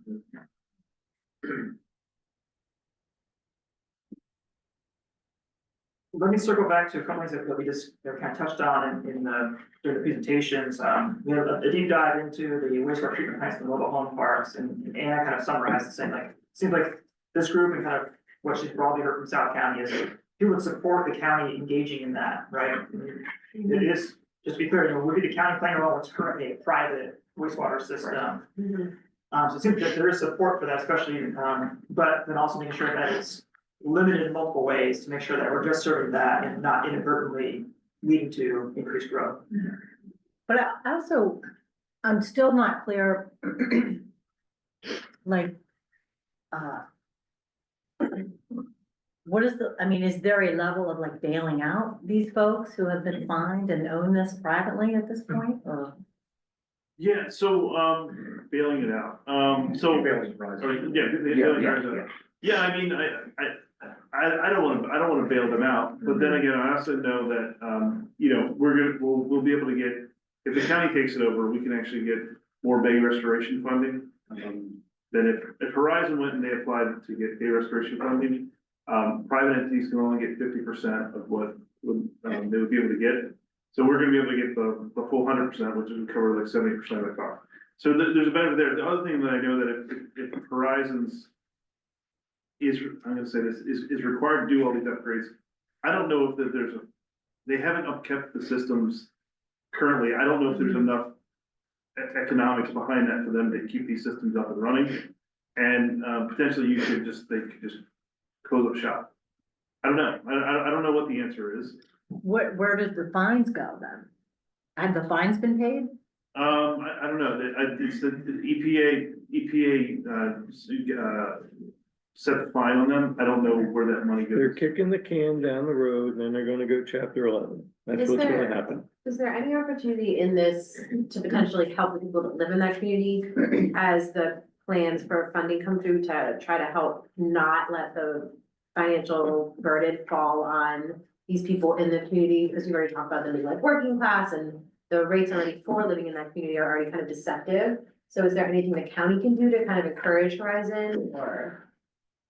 So it's, I mean, and Chris really got to it. It's like, there's all of these sort of philosophical issues that are intertwined. On the one hand, and the point that Emily brings up, that's basically been like the Patuxent River Keepers perspective. Well, the polluter should pay for this, and we can all feel indignant and agree that that fundamentally should happen, but we'll probably be here 10, 15 years down the road with failed water treatment plants. So if we're serious about it, it's sort of like, well, what are the compromises that are gonna be made? And then I think to the issue that you speak to and that Chris mentioned, I guess the numbers we showed were like, it's like maybe $2 million of operational costs on an annual basis. And if these folks who are already sort of, you know, low socioeconomic level can't afford that, then in some form or fashion, that ends up probably falling on the broader taxpayer community, whether that's other ratepayers and utility, stormwater ratepayers, or just taxpayers generally. So.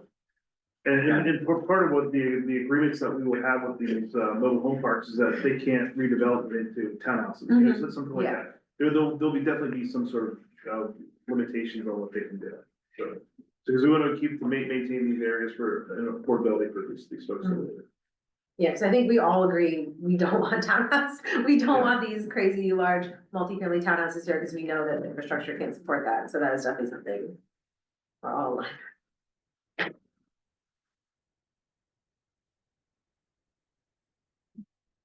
Does anyone have any thoughts on the county with the way that they're kind of improving the roads with these little streams and all these little projects? Any thoughts or concerns or anything along those lines? Is Defense Highway in Region Oh. 8?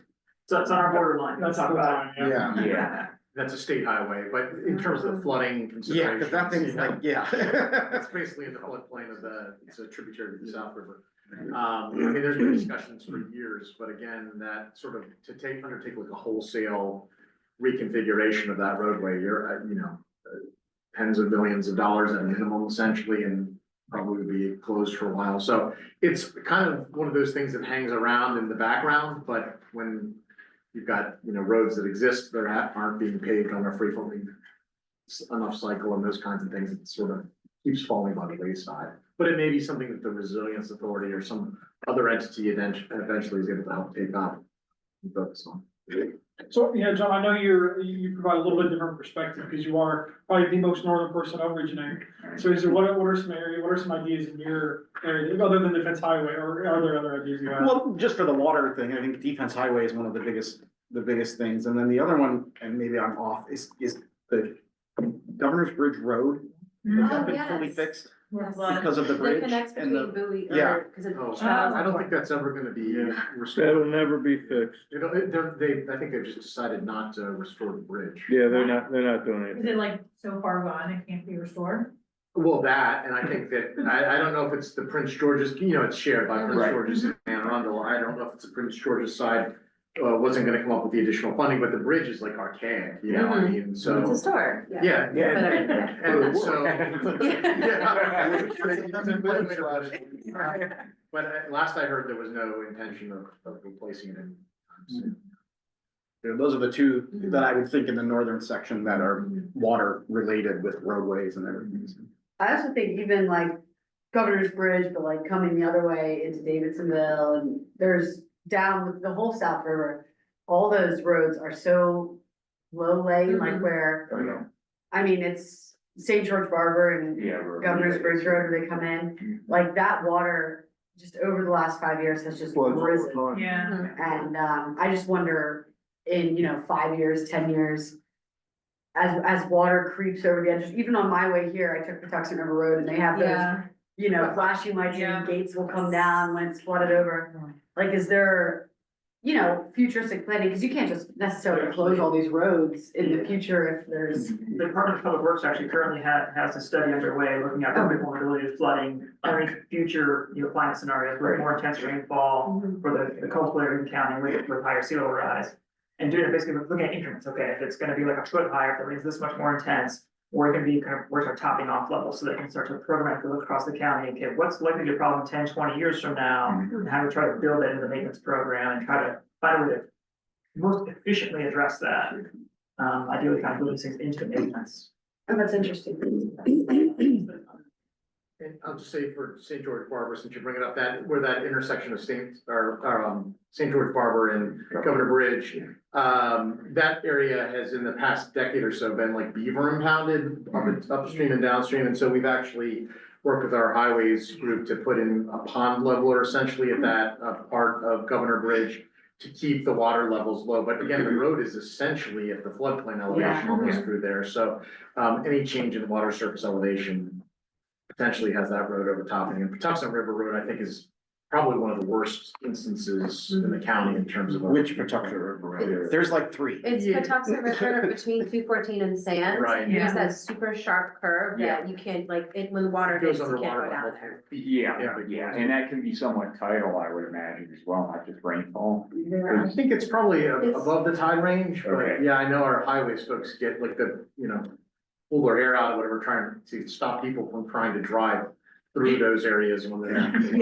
There actually may still be an old bridge back there. I know, I can tell you it was there 10 years ago. It's, I think it was closed to car traffic in like the 1950s, but it was still standing and you could walk over it. I live right there, I know you're talking about, I know that, yeah. I don't know if it's still there, but I remember reading about it. You can get to it from like the other side of, like by the Yeah, like Seven on Summers, PG like. County yes, side, there's yes. a place to get to it, and yeah. I think some of the intersections like Weaver Road and 214, like where there's a storm drain or something that's there that ends up getting clogged or it gets out of whack on the roadway and those kinds of issues. So, sorry to step up for a second, it sounds like that regular maintenance and making sure accountability is there, kind of going back to your point a minute ago.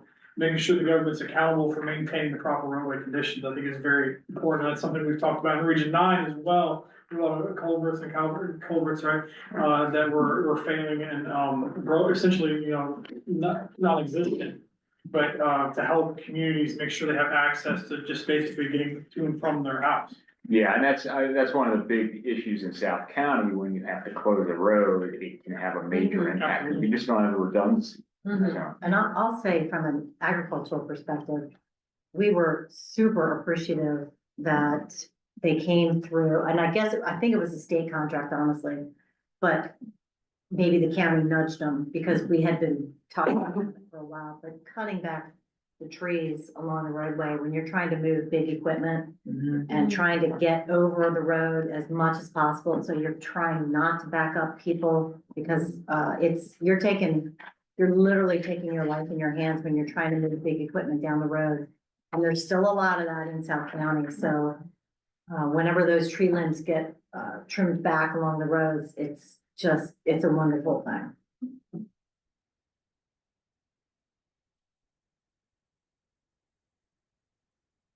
I want to pivot back to parks, think about, Sam's Road, we discussed a bit, and, Erica mentioned that, they've had public conversations about it, tend to get very differing opinions about whether anything more should happen at that park or not.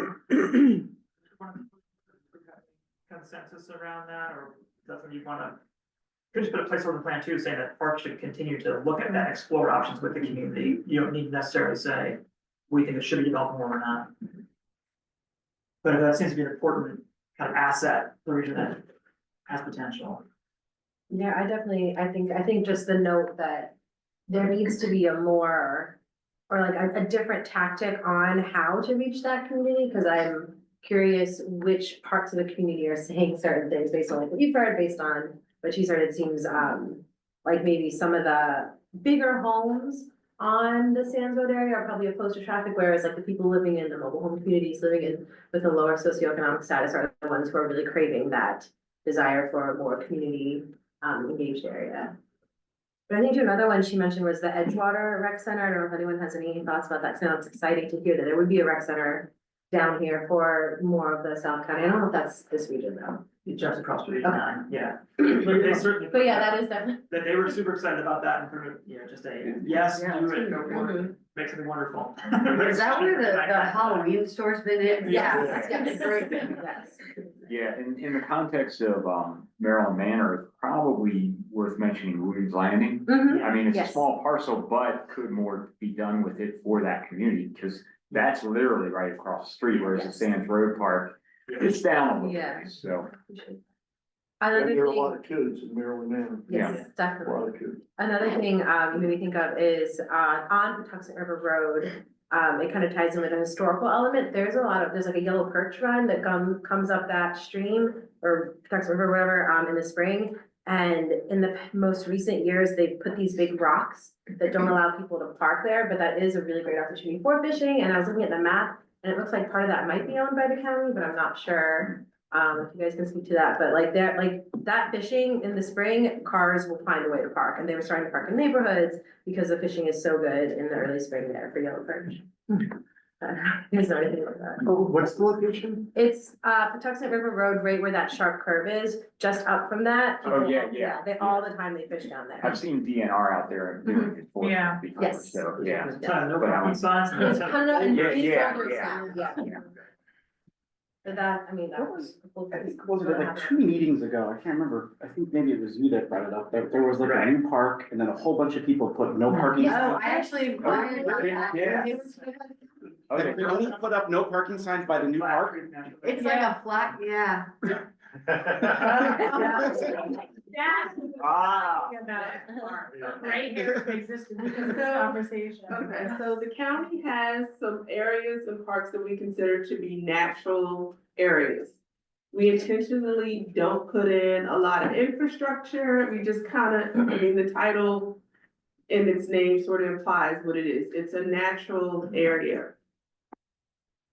It was a little known gem in this community, and a community member thought it would be great to advertise this little known gem and basically sent postcards to everybody. That's how I Yeah, found out. we found out about it. And there was a brand new park that was built and encouraged everybody that they sent these hundreds of thousands of postcards to come and visit this neighborhood. So on a Saturday, hundreds of cars just showed up thinking Randall Parks has a brand new park. And they get there and they're like, yeah, there's nothing here. And it turned into this bigger conversation about parking, no parking. Should there be, so we just had a handful of parking spaces. It might have been 2 or 3 sort of at the end of a sort of a T turnaround in the community. And that was working until this was advertised, this siege on the neighborhood.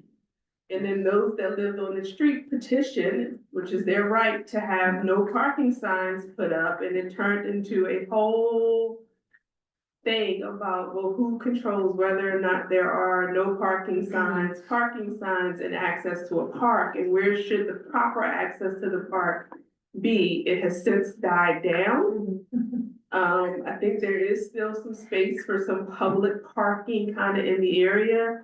Again, we didn't want to build infrastructure because it is what it is. You show up and you find a way and you just sort of navigate down. I think there had been some stream restoration work done. They do have a big sign there, like a brown. Yeah, that's welcome to the park, because that's the park entrance sign. It tells you, come on in, you're welcome. It's public land for you to explore. But it wasn't meant for it to be everybody show up, this is where you have your birthday party, and this is where. It was just more of a, you wanna go for a walk, this is a great place to go and walk and explore nature, kind of by yourself or in a small group.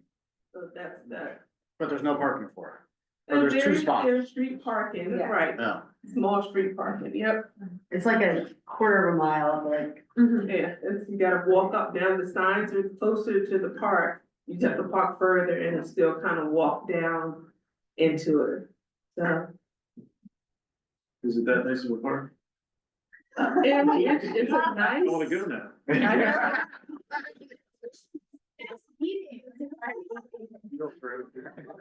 Place to go hiking. One thing I wanna add in before Mike, I know you're about to take over, which, while we know that Keep South Canton rules, the theme of Region Activity.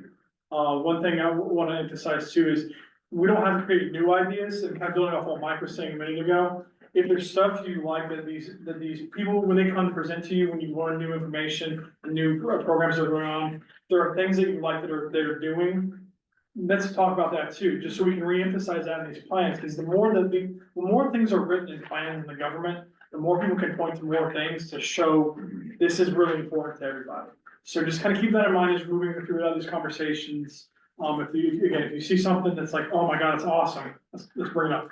Mike? Well, I guess a good example that would be like the Davidsonville Rec Center. You guys have brought this up in previous meetings.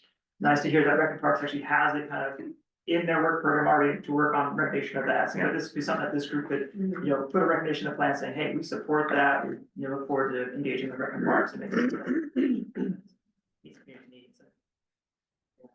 And like you're saying, I think this group is doing a nice job of kind of doing that balance of, you guys have said it in different ways, in different meetings, but each time it's gonna come up saying like, keep it rural, there's little things that can be improved, but we're not gonna have a laundry list here of South County wants 20 new parks and, being financially, irresponsible, asking for more than we think we never get, and driving more traffic than we ever wanna see. So I think it's completely reasonable to say, all right, we've got some assets here, let's explore some potential improvements of them, but let's keep everything pretty modest, because that's how it helps keep it rural. I do have one more question. We kind of talked about this in the last meeting, but the opportunity, I don't know if this at all falls, this might be transportation, but of like the sidewalks or like bike paths or something, just like even just for the safety aspect of it along some of the roads. We'll dive deeper into that in transportation. Okay. So the county actually has a pedestrian and bike planner that we'll bring in to talk to you guys in the February meeting, and we can sit down with some maps and see. The county recently updated this last year, their pedestrian and bike master plan, which we'll give some information on that, to highlight what they've identified as potential improvement for South County. And sort of that idea of like, let's come up to each of our cruise meetings, like, road biking these roads, dangerous, yet there's some big demand for it. Are there some targeted areas we can make some improvements to help keep it safe and not going overboard? Yeah, we'll talk about it in the transportation meeting. Eric had made reference to the green infrastructure plan, so I wanted to share with you guys that this map was included in your.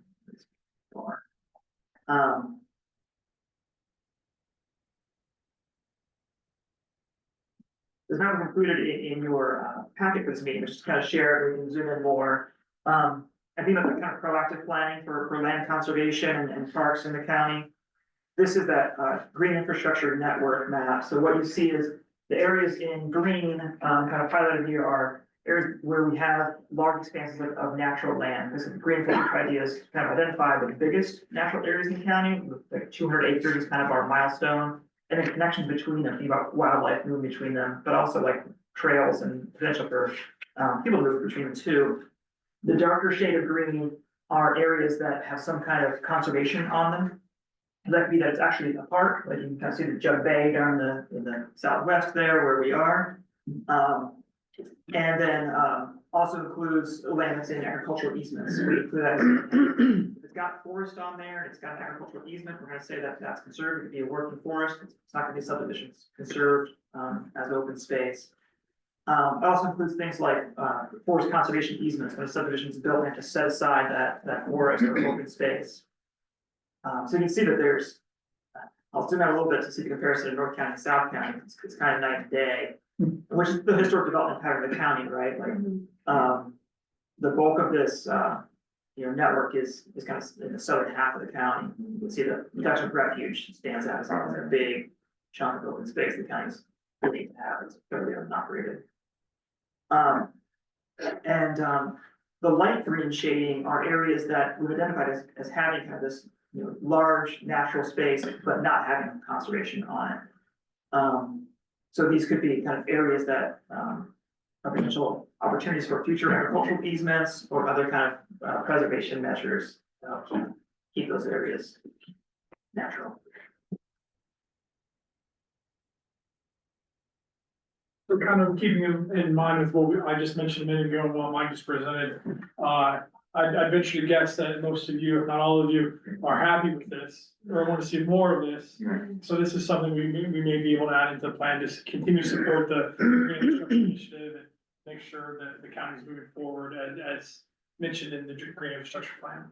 This is also a way for us to kind of focus and prioritize the wise use of public dollars that, going to Eric's point of, we're gonna acquire parkland, it should be adjacent or near other contain, expand that land base, and protect those areas that kind of have the highest ecological significance.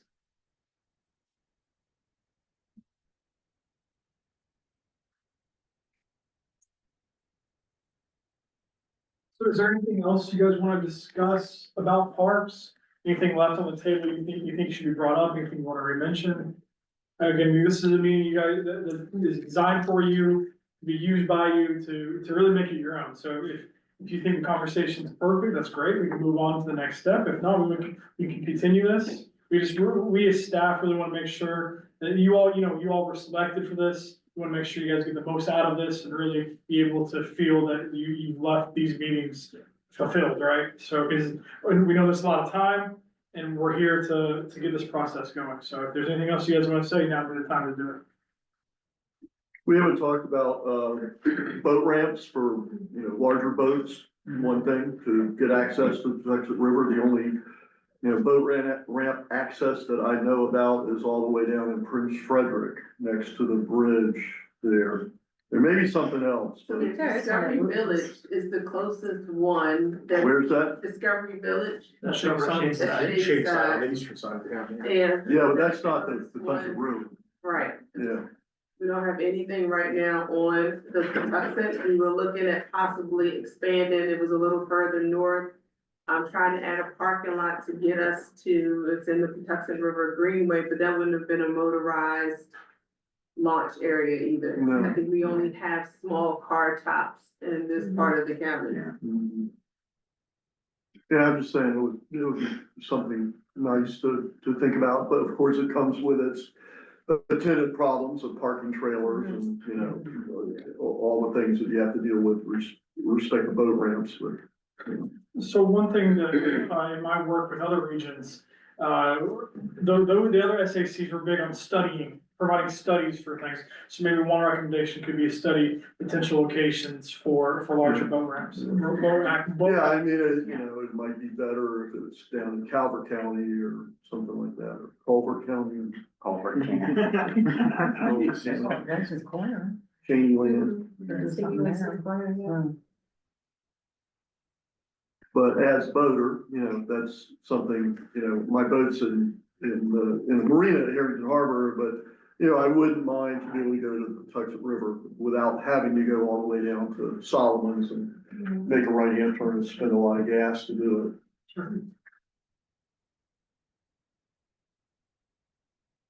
I will But that's say, just me. Yeah, but I'm sure there's other people like me. I will say one of the things I appreciated in the homework, learning about the county is the fact that like Davidsonville Park and Sands Road were once these reclamation mines, and now they've kind of been able to turn them into a better situation for public use, because I think one of the complaints we all had was the mining trucks on these roads have been really challenging, and then of course you have all the environmental damage, so knowing that there's a positive trajectory for those is very encouraging, and I think definitely continuing to focus that would be wonderful. Yeah, it's obviously still a problem. There are still some active ones down there. And I think, no, this was up probably in the region above us where I think they just fought one off.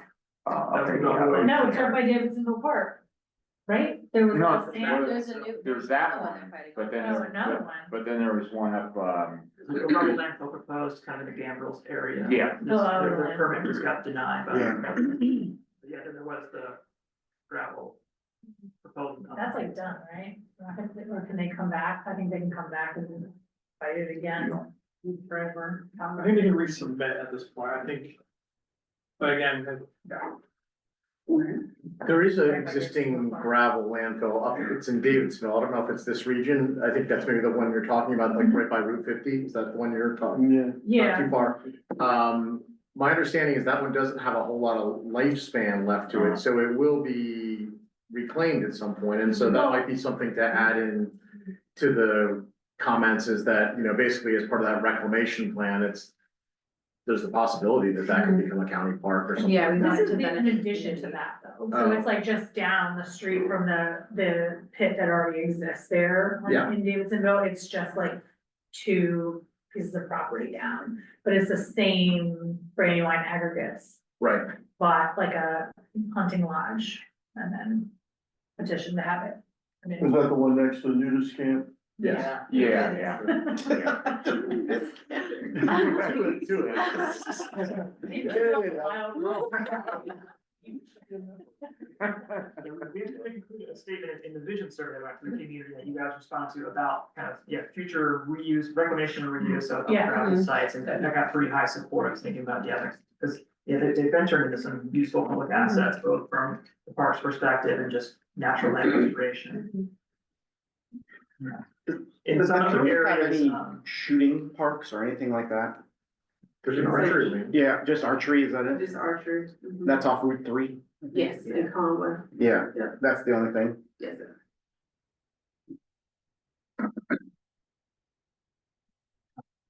Really, so sand gravel, those areas naturally some have been opportunities for renewable energy as well, but as we think and explore more of this issue of renewables and things in South County, proximity to the BGE power line that runs through the center of the county, those things are on the way other side of the county from it, that'd be a lot of transmission line. It could be an idea to kind of explore, but maybe not one for you to highlight, Yeah, I think the general consensus is we'd rather lean towards like natural restoration versus the renewable energy. Although if there's a trade-off and it's between putting it on a farm or putting it Yeah, on a that's former true. That's a good landfill, I point. think we, yeah. Yeah, that's a good point. Did we, and maybe, I don't know if we did it, but did we put in, request a study like they did in St. Mary's? Not just of, Yes, I got that down. okay, sorry, maybe I missed it, yeah. Yeah, let me go back to it. Study potential generation of, renewable energy across the county with both climate change goals and agricultural preservation Yeah. goals. We can kind of wordsmith that real quick.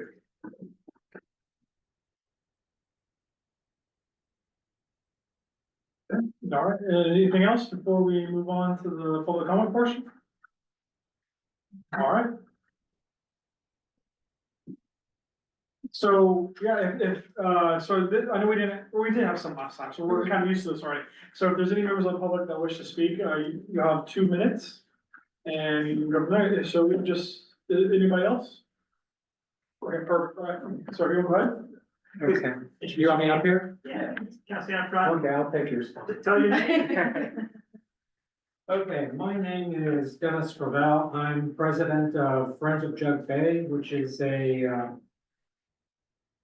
what is it, 501c3 nonprofit, and we've been helping Jug Bay with, extra money funds, supporting their activities for the last 38 years. That's when we were incorporated in November of 1986. And next year is Jug Bay Wetlands 40th anniversary. And they'll be kicking that off with a lot of celebrations. And Jug Bay gets approximately last year 86,000 people visiting. So when you look at some statistics for how important or how many people are using parks, and you need to put that in your plan and have not only the surrounding spaces thought of as possible parkland, but also how you're gonna fund it. And I know zoning is not dealing with funding, but the two go together, as you've probably seen. And then, 2 minutes are almost up. I would also like you to, let's see, help me conserve, property near here. And that is 5709 Plummer Lane. You probably saw it when you came in Plummer Lane to get to the sanctuary. It is up for sale. It's 71 acres, 4 houses. There's a little parcel and it's, solar ready. It's bisected by Route 4, and the owners want to sell the farmland. And so it's 1.8 million. I've talked to conservation groups. The smaller ones in the county do not have the money. One of the suggestions was that the county purchase it. And we'd be glad to work with the county to have this possibly turned into a park or other areas. And from the zoning perspective, it might be easier if you took the 4 houses, rezoned them residential, sold them, or so that they're sellable, and that could be used to lower the price of the property. So that's my- Are there anybody living in those houses now? Yes, I like think they're rented. the rental houses, Okay, rentals. yeah. I think 3 out of the 4 are rented right now. Thank you. Pregunta, Question. does Anne Arundel County sponsor or support Jug Bay? This is my first trip here. Yes, it's a Jug Bay Wetlands is a county park. It is a It county has, park. 3 or 4 properties. I don't know them all, even though I'm president of Jug But Bay. it appears to me they don't get enough money, which is why you have this organization, is it? Yes, Okay, that's one of the reasons. The other one is to support the activities at Jug Bay. Jug Bay only has, I think, 5 or 6 staff, and half of those are, part-time. mm-hmm, And so it's a lot to control. Okay. County is going to be giving more resources to Jug Bay, 30, 40 days? Yeah, January. how many acres y'all have here? I don't know, Patty? I have just under 100 and, I'm sorry, 1,549. 1,000 acres, wow, Mhm. pretty cool. And so we do a lot of things, supporting schools, that bring students here, kids here for the first time. One of the big disappointments was that the boardwalk was not functioning. The overlook was broken. That drove down a lot of visitors. But everybody was clamoring to get in there after COVID. And so I took over this position back in May, so I don't know everything about a nonprofit, but I'm learning fast. And your meeting has been very helpful. I have to come back during the daytime. I will say, I came here for a field trip, like my senior year of high school with my AP environmental science class, and it was like the best field trip. It was such a cool place to be, so. I didn't know it was part of it. I didn't know it was owned by the county until today. Oh, and one other thing, so this farmland that you'll see on Plummer Lane is right across from the entrance to Glendenning Nature Preserve. And a lot of people go there. They allow dogs there. And it's very popular. Actually, quick question, does it also border Jug Bay? Does the parcel in question actually have a shared boundary with Jug Bay, or is it? Unfortunately not. The dividing line is Plummer Road. Okay. And my colleague can tell you more. And her two minutes. No pressure.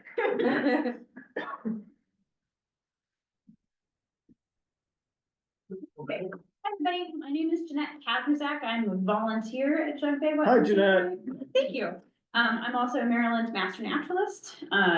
My regular full-time job that actually pays the bills, I'm a science writer at NASA Goddard.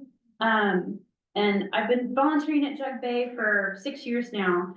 In addition to all the other wonderful things that Dennis has said about it, it's a really great educational opportunity for not only the students that come visit here, but also all of the folks who volunteer here. Like Dennis said, there's 6 staff for 1,700 acres, and we do a lot of the bulk of the work to do that. I run a vernal pool program. We average 400 or 500 hours a year in volunteer time, maintaining the vernal pools here. One of them is across the street from that farm property that's for sale. It's home to fairy shrimp, which you don't see in a lot of different places. They're kind of like brine shrimp, but for freshwater.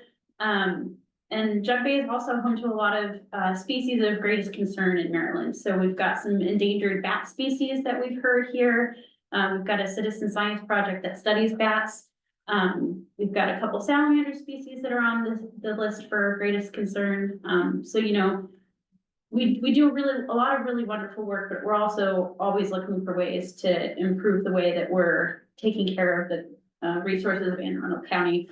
And we get folks who come here from, I had 2 volunteers who would drive down from Pennsylvania to come help take care of this park. So there's a lot of folks who are coming from all over the DC area to help maintain it, and they see the value in it. And it's been really wonderful to be here tonight and see, the work that you guys are doing. We're really appreciative, and we hope to continue the discussion with you guys. So thank you. Where does most of your funding come from? Almost all of it from Anne Arundel County, or For the program that I run, just for Jug Bay? so Patty might be better placed to answer that. So it's a really wonderful it's a really wonderful collaboration between the county and the Friends. So it's some of the stuff that we get supply wise comes from the county. Some of the money that we get to run the vernal pool program comes from the Friends. It kind of just depends on like we were saying earlier, the funding that the county has for conservation may vary from year to year, and that's where the Friends can step in and do fundraising that the county can't do to help us raise the money that we might need to do things. There's also a lot of like research done here, right? Like so it's more than just obviously like a park for recreational purposes, but also for Archaeology. studying. Yeah, we do. I mean, you can go in there and see Mike Turtle's turtle binders. There's a box turtle survey program that's been running here since the park was founded. 30 years. Yeah, 30 years. There's turtles in that database that they marked on day 1 of that study, and they found them this last season, those turtles are 90 years old. And that's a really incredible database. In addition to, that research, which is, a lot of it's done by citizen science. We do have professional folks who come in here. We collaborate with some researchers at I've forgotten the name of the. Some college. Some college, yes, some college. Some folks came in and they said, we want to swab your salamanders. And we said, sure. And they do, I mean, that research, yeah, they came So in. you and- have salamanders here in the bay? Oh, I mean, so yeah, we've well, got. The salamanders of Maryland. Well, I know. Do you know how clean the water has to be for a salamander to Yes, live? yeah, and we're, It's I gotta be mean, really clean. it's gotta be really clean and we're really lucky Wow. that our water's that clean. Even the water that abuts, those verticals that abut Plummer Lane. We did a breakdown of that data for our Citizen Science Summit at the end of last month. And just the, I mean, it's just great. The salinity's low, the pH is perfect, you know. So that's the thing that we worry about with that property for sale across the street is that gets developed, you know, that's the collapse of that salamander population. And we get folks that love those salamanders so much that they come out in the rain when it's 45 degrees to help those salamanders cross the road. Oh, They're really dedicated. that's pretty cool. So, but yeah, it's a really special place. I hope that you guys have a chance to come back and see it in the daylight. Yes. We're really excited that the boardwalk's gonna open. We've missed being able to be down, especially this time of the year, because the migratory water birds are here and the, out here off the boardwalk. So I hope you guys get a chance to come back and see it. And then they fly right over my farm. Are there, user fees here to, I or think is it it's, free? I think it's $6 a car. Yeah, there's a Oh, sign. so there is Part of $6. the, like, quiet waters, You got- membership, like, whatever they try to pass. We got a free Your trip there. pass, yeah. Yeah, we got. Yeah, you have Got to like, ARAS, free for military, all that stuff. Yes, You know. the Friends of Junk Bay have you can buy a $25 pass, and I think that's good for the whole year. Oh, okay. Whole year, yeah, so you can come in and park all the Do I get a time. decount? I'll have to get one. Glendenning doesn't have any parking. All right, Yeah, not. The other not component. great work, great work. Just like to say that also Jug Bay is part of the NOAA's National Estuarine Research Reserve System. A sister component to that is, this is for the Chesapeake Bay project. So the estuarine reserves are a national system of reserves that are natural lands and I guess we'd call it wetlands. Wetlands, bays and the like. And the other components are Otter Creek and up north of Baltimore and Patuxent River Park. Oh, across, yeah. And the Patuxent River Park doesn't have any friends. They don't allow them in that county, so we got friends over here. Well, there's also CERC, but CERC is, That's Federal. Smithsonian. yeah, Yeah. it's a institution, so. One thing I wanted to Another mention thing on the chopping block, probably. with that, who knows, with that, parcel on Plummer Lane, I think one of the things we need to ask ourselves as a group, given its proximity to Wasons, could it serve as a community park to Wasons? You know, because that, you know, we've been talking about there's not much there. Yeah. And, you know, you got this annoying thing called Route 4 in the middle, but, you know, maybe the access could be improved over the, you know, overpass or something like that. So just something to throw out on the Yeah. table. Yeah. Is there any other public comment in person? Seeing none, there was one comment online from Lloyd Lewis. He stated that he strongly urges the county to pursue a remedy for the failed wastewater plants and mobile home parks along the Patuxent. Untreated sewage is being pumped into the river adjacent to Wooten's Landing Park. Yeah. Amen. Yeah, I think. Is that the Manor one that you were talking about That's earlier? Maryland Manor. Yeah, that's right. So it's untreated right now? No, it's, It kinda, sorta, you know. Not treated it's, as. yeah, they're not meeting permit, they're not. Okay. It's MD is the one that regulates that, so I don't know. MD are great folks. If the county does that wastewater treatment plant there, would it be an ENR? Yeah, We would bring it up to ENR standard, yeah. yes. Less than 3 milligrams per liter. All right, if there's no other conversation, just to kind of wrap up the meeting tonight, the next meeting is going to touch on agriculture and the economy in Region 8. It's gonna be Thursday, January 9th, so we will not see you until the new year, so I hope everybody has a great end of the year. Happy holidays, happy new year, all that good stuff. We'll likely be at the Farm Bureau in Davidsonville, so again, a little more north. And then we'll all be talking about that intersection. To get through that intersection. It took me 45 minutes just to get here. I'm an 8-minute drive. Yeah. Davidsonville on the Central Avenue, because it's Yeah, backed we're up beyond past that. the Farm Bureau, actually. Oh, I didn't come that way. So, again, before the meeting, likely, in December, I'll be sending out all the briefing paper, the homework, all that stuff, as well as the meeting notes and agenda. We will confirm with you, as soon as possible. So, yeah, if that's it, we just need a motion and a second in the meeting. Motion, and then second. Second. Thank you all. Nice meeting you, yeah. So what's your, I'm Administrative Appreciation, Administrator.